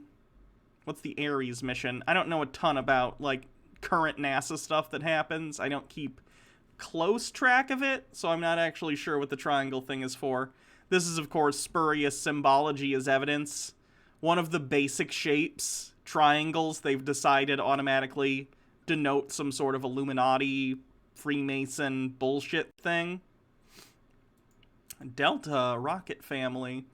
Delta is an American versatile family of expandable launch systems that has provided space launch capability in the United States since 1960. More than 300 Delta rockets. So is it just like the symbol for their company?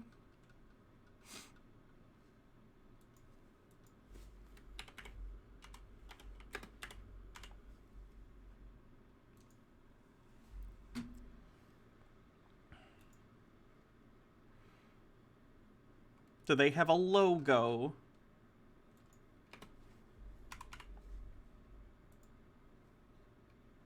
There it is. Whatever this 342 is, it means something. There you go. Triangle is the Greek letter delta. Well, there you go. It's a symbol for the company that helps produce the rockets that NASA uses. So there you go.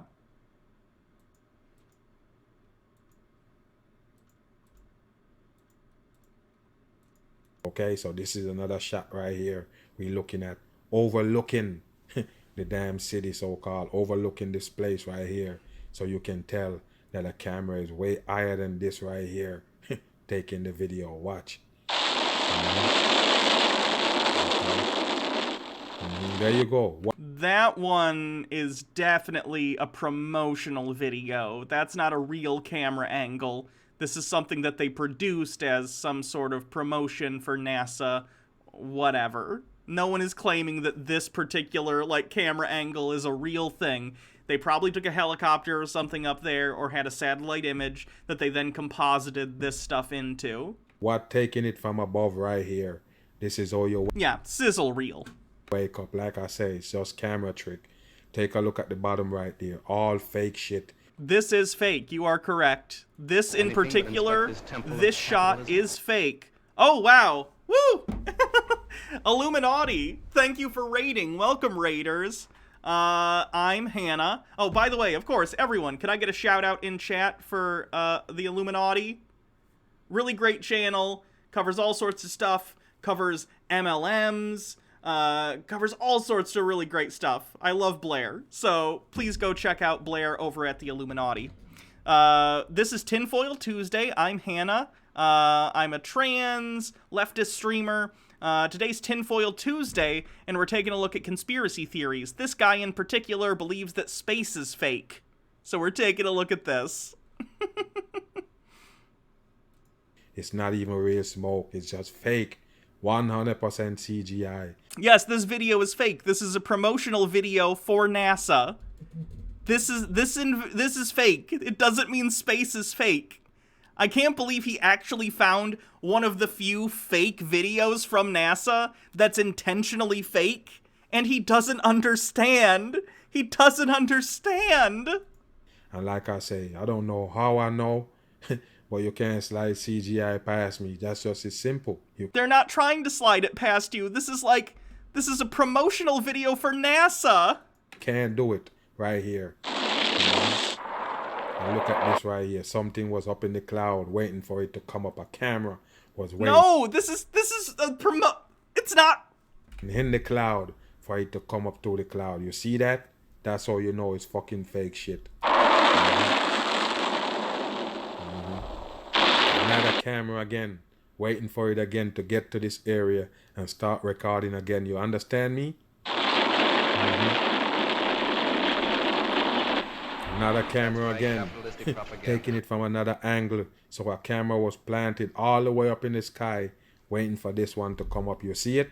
There you go. No, this is a computer-generated image to demonstrate how the rocket functions. They're showing you and illustrating for both promotional and educational purposes that this is how the rocket stages go as it gets into the atmosphere. As it leaves the atmosphere, these are how the stages eject from the rocket.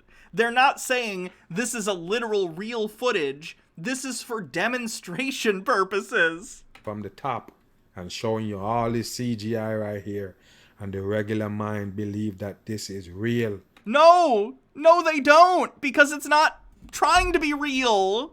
Wow, I'm telling you, I'm shocked. I can't believe it. You believe this is real? No, it's not. This is all computer generated right here. This guy, by the way, on his BitChute channel, made fun of me and called me stupid. So this video is pretty vindicating for me, and I appreciate it. Wow. Camera waiting on it to get out of the Earth orbit, so-called, right there to take another video. Wow.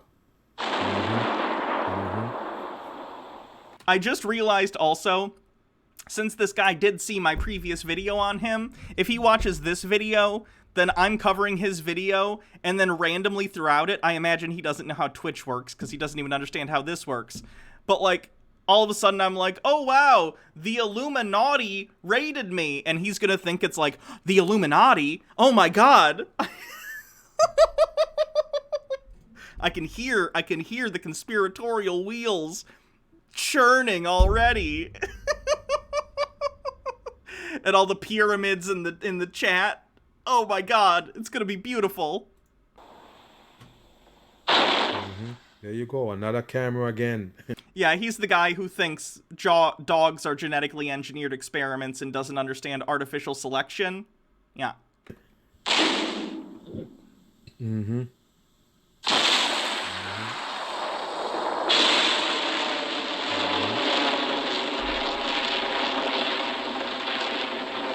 Andy's the one who thinks lemurs are fake, yeah. Wow. Wow, people. I don't believe that they think that the people are gonna believe this one right here. You're not supposed to believe it. It's fake. It's intentionally fake. It's to demonstrate how it will function when they build it. Doubt that they believe that the people are gonna buy this one right here. I don't know how they do it. Like, I believe the initial part of this video was like a test launch, and then the rest of this is, of course, I'm a broken record on this, and I apologize, but how many times can I say it's illustrative? There you go. Something was in space waiting for it to come up, and as soon as it get to space, so-called, as you could see, the so-called glare off the CGI Earth, all fake what they give the people. How you believe this shit is beyond me? Wow. Let's go. All cartoon. How come you don't know animation cartoon right here? There you go.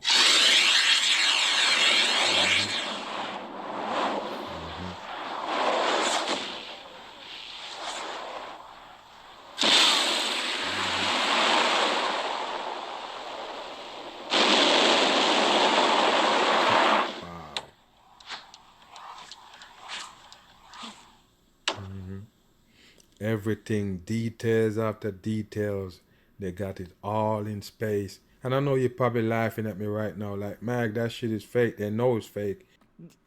Yes! Wait, you know? You understand that it's illustrative? So what is this video about? Why are we here?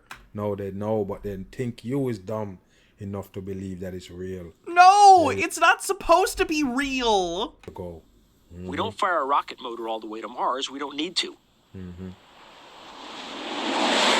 just place the spacecraft on a trajectory to Mars and let it coast for 7 months and 300 million miles until it reaches 300 million miles, 7 months.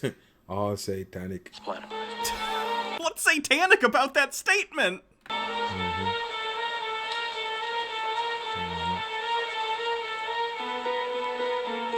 This is how you get tricked by NASA right there and the fucking technology right there. He got us, chat. The word technology is right there. They got us. Okay, that's how they rip the people off, no doubt about it. And a lot of people didn't know, but you're actually paying NASA every month. Every time you get a paycheck, they basically take tax out your money, no doubt. Almost none of your paycheck goes to NASA. NASA's budget is negligible, especially compared to what it was in like the 1960s during the space race. If you're concerned about budgetary concerns about what's coming out of your taxes, you should worry about the bloated military budget, not NASA.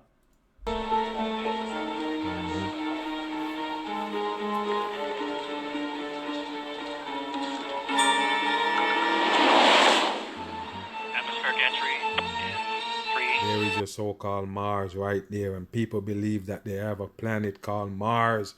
There ain't no planet, it's just Earth 100. You can literally buy a prosumer level telescope and look at Mars yourself. Let's look at some amateur astrophotography of Mars, shall we? So-called Mars.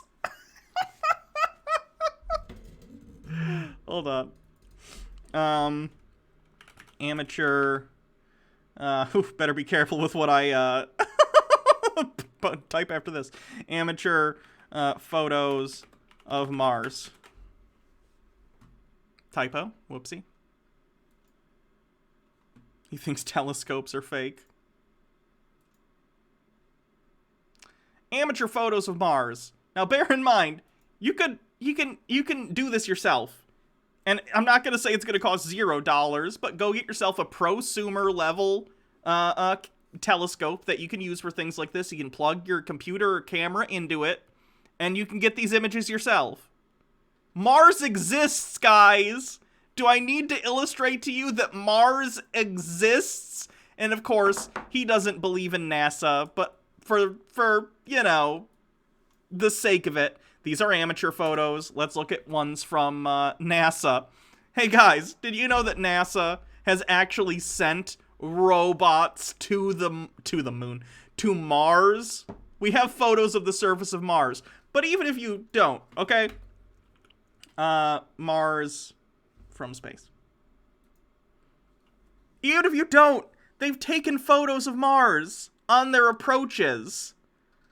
But sure, he doesn't believe NASA. Whatever. That's why you can do amateur astrophotography. It's fine. It's a cool hobby. Go out and do it. 100% I'm right. 2, 1.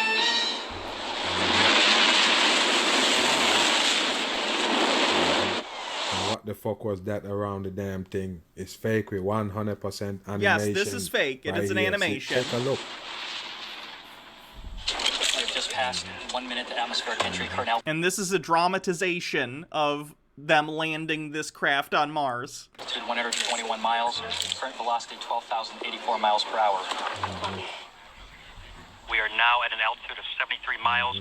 As you could see them with the so-called rover behind them, this is what they used to trick the masses right there. Say it's in Mars, taking photos and send it back. If you're dumb, you're just dumb. 100%. It has been on Mars. Yep, there have been multiple rovers on Mars that have taken plenty of photo and video, taken samples for scientific purposes. At a speed of 12,192 miles per hour. Expected parachute deploy in 5 seconds. 4, 3, 2. Take a look at these actors right here. Take a look at them. I mean, I don't know if these are actors. If they're filming a dramatization of a NASA control room, it's possible they just actually used people who work at NASA. It's not exactly the most performance-intensive thing. They just have to, you know, pretend that they're waiting for this to happen. Parachute deploy in... If I had to guess, I think these are probably actual employees or contractors for NASA. 5 seconds. 4, 3, 2, 1. Mark. We are awaiting confirmation the parachute has deployed.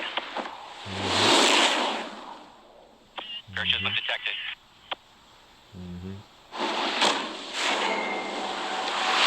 What they're really telling you right here, beside the dumb animation that they're giving the people, giving it up, is basically get them busted. But they're trying to tell you that they're basically contacting this shit right here from Earth to over they're nearly 1 million miles away. So being incredulous, for the record, to this guy who might watch this video because he watched the previous one, incredulity is not an argument. Anything but inspect this temple of capitalism. Hey, Antipodian Squid, thank you for raiding. Welcome, viewers. Second raid for the day, very nice. Everyone, I raid Squid relatively often, but go ahead and take a look at Antipodian Squid's channel. Could someone please link to Antipodian Squid's channel here in the chat? Squid is very based. They are amazing. Call are 10 million miles away, and they still have connection right here, so they could see it and talk to it. And he's sending back photos to Earth. You believe that? Tell me where you get cell tower in this right here, in this area right here. How you get a fucking tower to send the signal? Because we already know it's all bullshit. They don't have no signal, no way. When the plane go up in the damn air, you get to altitude where they cruise at. You never get no signal. What did he say? Sorry, I was thinking about something else. I gotta go back. Here right here. How you get a fucking tower to send the signal? Because we already know it's all bullshit. They don't have no signal, no way. When the plane go up in the damn air, you get to altitude where they cruise at. You never get no signal. Oh, first of all, if you're in an airplane, you should definitely be on airplane mode. You should not have your phone searching for signal in the air.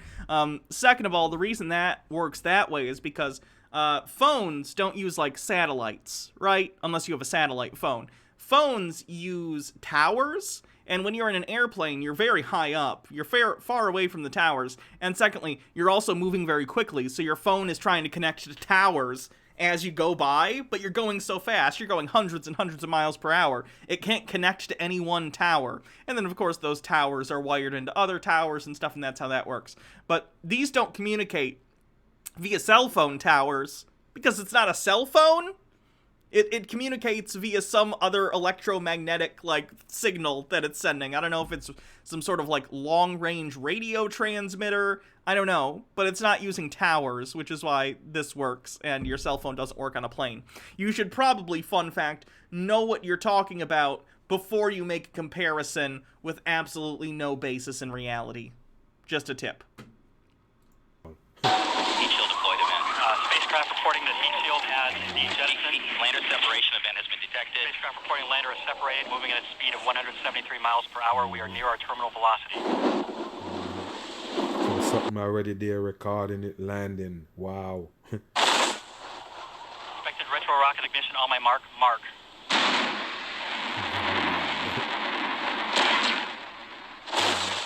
I guess they're controlling this shit from Earth, sending a remote signal. It's actually pretty automatic once they get it there, at least this portion. It has to be, because it actually takes quite a while. This happens with the Mars rovers, too. The limit on, of course, communication, and that includes directives, you know, causing the equipment to do something, is limited by the speed of light, which actually matters at these distances. So you cannot get immediate feedback, rather, from Earth to the drone or whatever it happens to be, because it's so far away, and you're sending signals via radio waves or whatever it happens to be, which are limited by the speed of light. So, if you put a command in for, like, the Mars rover, for instance, yeah, it takes 7 minutes each way. So, if you input a command, like, move forward 5 feet, you gotta wait 7 minutes for it to receive that signal, and then it'll do it. And then it'll take, 7 more minutes for that video feed to come back to you so you can see that on Earth. So, all this stuff has to be pre-planned.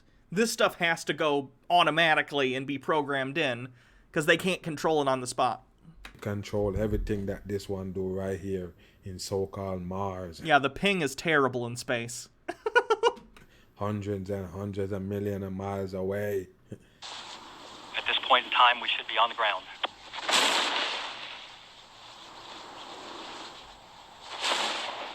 Any signal that we receive from now indicates that the vehicle would be alive, on the ground and bouncing. This system is so interesting, too. I remember seeing this, I don't know if it was in school, I think it might have been in school back when I was in either middle school or high school, and they were talking about this for one of the Mars rovers. And it's very interesting that they land it like this, where it's just like a big airbag that bounces around until it loses momentum. It's interesting.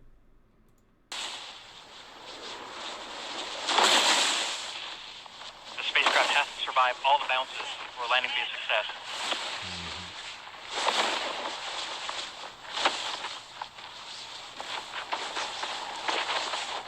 No signal at the moment. Of course they got camera over there recording this shit right here.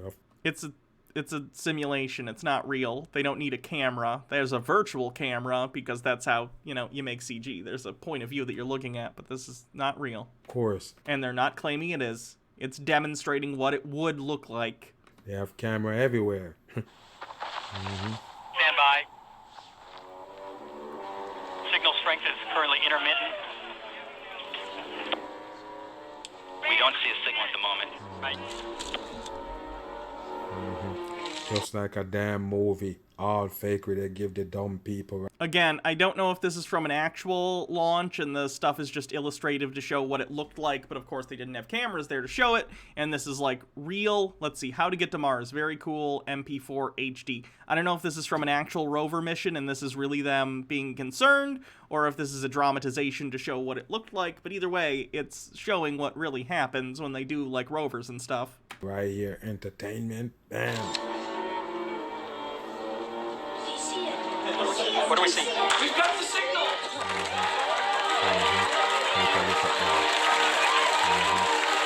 All fakers for the masses right here. Okay, this is how they do you.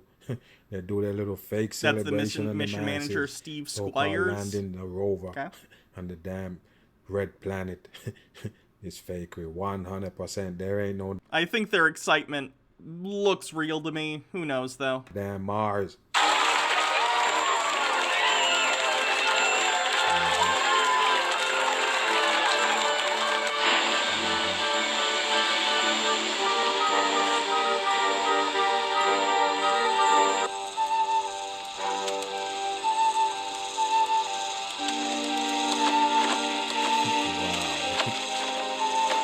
Footage from an older mission. Yeah.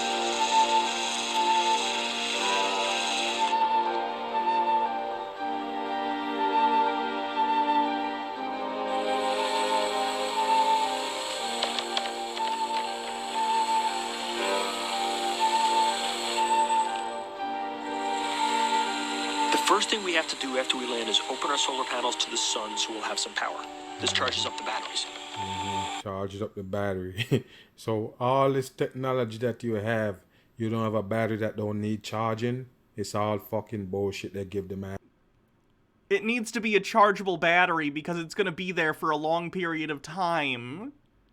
It needs to be a chargeable solar battery so they can continue to use it for long periods of time and get more energy from the sun so it's self-sustaining and you... Oh, God. Masses, 100%. You have this right here that can go all these millions and millions of miles away to another planet, and it basically need a battery charge. Yes. There are some Mars rovers that were on the surface for like years, so they need to continually be able to charge to power themselves. All bullshit. 14 years? Yeah, it like way outlived its projected usefulness, which is pretty cool. So the rover can see, and deploy the antenna so the rover can talk to us. Okay, so they're the one who controlling it from Earth. Remote control this shit right here from Earth. Yep. Takes about 7 minutes to input commands. Wow. Where do they get a signal that strong? It's all bullshit. Electromagnetic waves. 100% bullshit. You know how, like, the sun is really far away, but its electromagnetic waves still reach the Earth? It just takes time? Bullshit.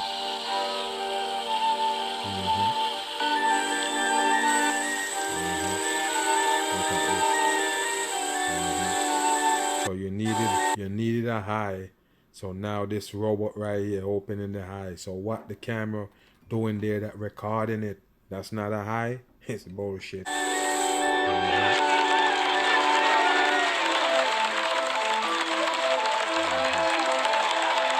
First pictures from Mars.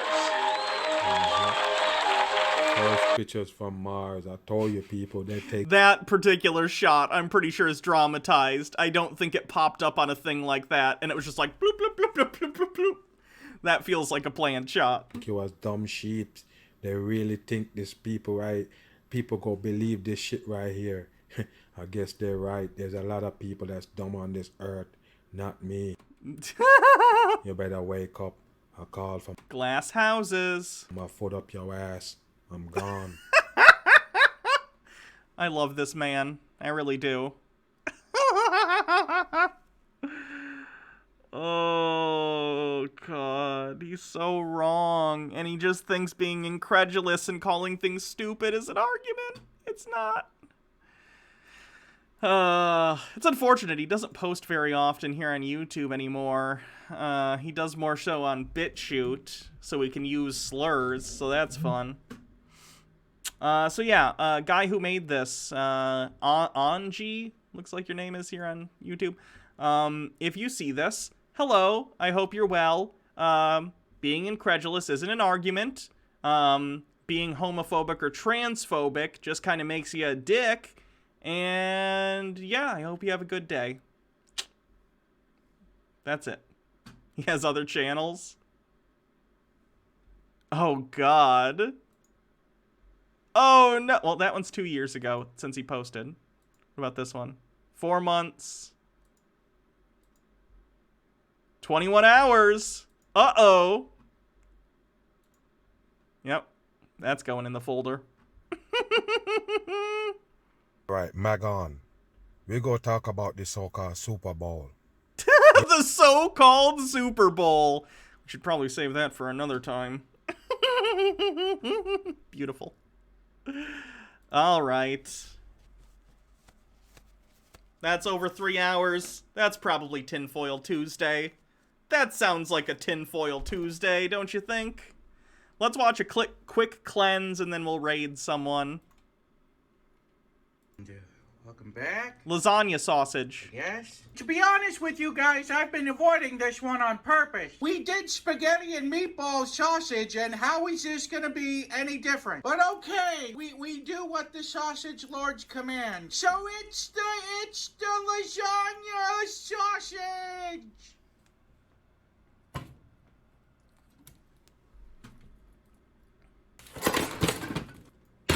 And now we wait. Wait.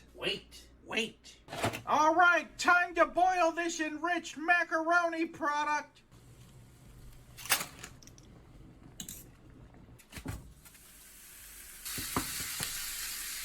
Onions, garlic.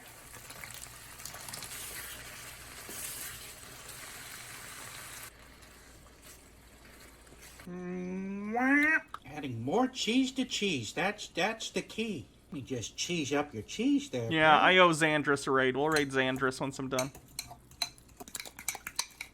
All right, it's time. Because I've been saying I was gonna raid Xandris for like a week, and I haven't. So yeah, I'll do that.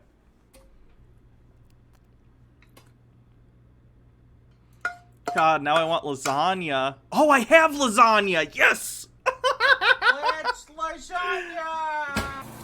I forgot I have lasagna in the freezer. Let's ever so gently cut into the lasagna. Oh, that's deep. That's a deep lasagna. Yeah, there she is. I guess.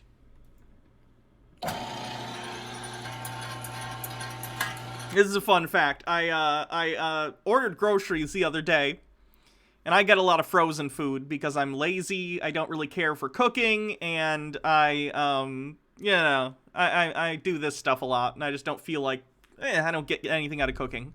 If you do, that's fantastic. I love people who love cooking. Baja loves to cook, and she's very good at it. But I get frozen stuff, and I meant to buy 3, like, individual lasagnas that are, like, you know, this big, not very large, that, you know, I could eat for lunches or whatever, and I accidentally put the wrong thing into the grocery delivery system, so I got 3 family-sized lasagnas instead. Whoops.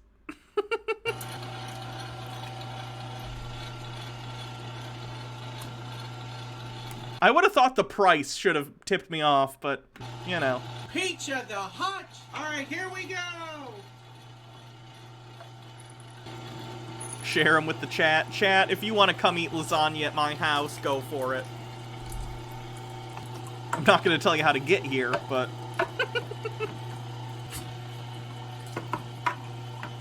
yeah, I can feed 300 plus people with 3 family-sized lasagnas. That's how that works, right? Oh, listen to the sausage! All the time! Don't actually come to my house, please.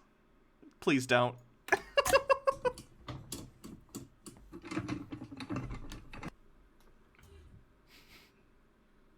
Unless it's people I actually like and talk to occasionally.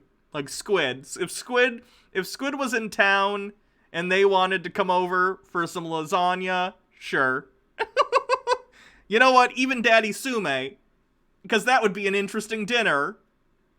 But all you randos, no lasagna for you. All right, then. What if you come bearing edibles and bacon pasta? Oh yeah, that's a yes. 3, 2, 1. Let's sausage.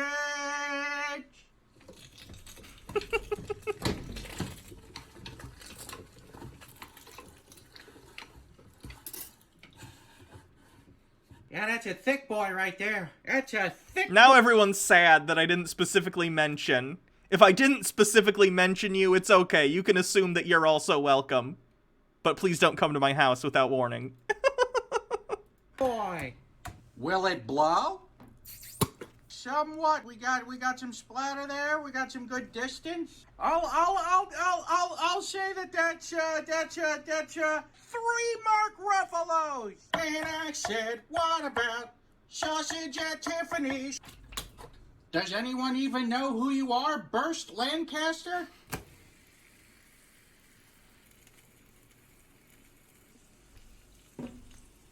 God damn it, Burst Lancaster.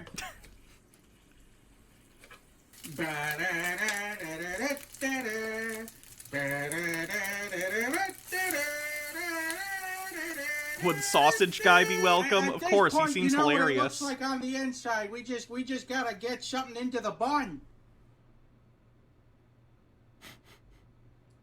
Beautiful fit. This is gonna look great for the thumbnail. All right, let's go over to the tasting table and taste this sausage. Oh, that's broken. All right, but we're here to taste the sausage. But first, we got some fan mail to open, and so we'll go ahead and do that.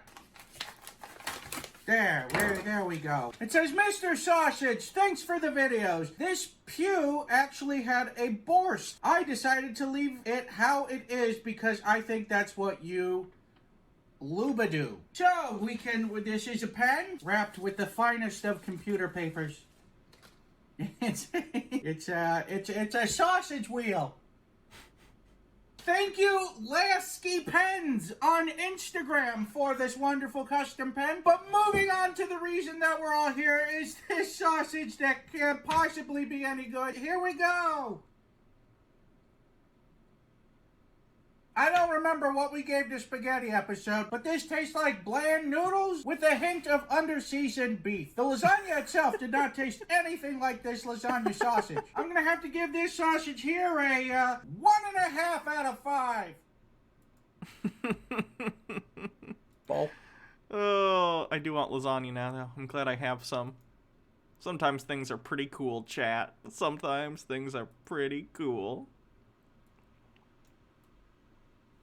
Alright, we'll do a...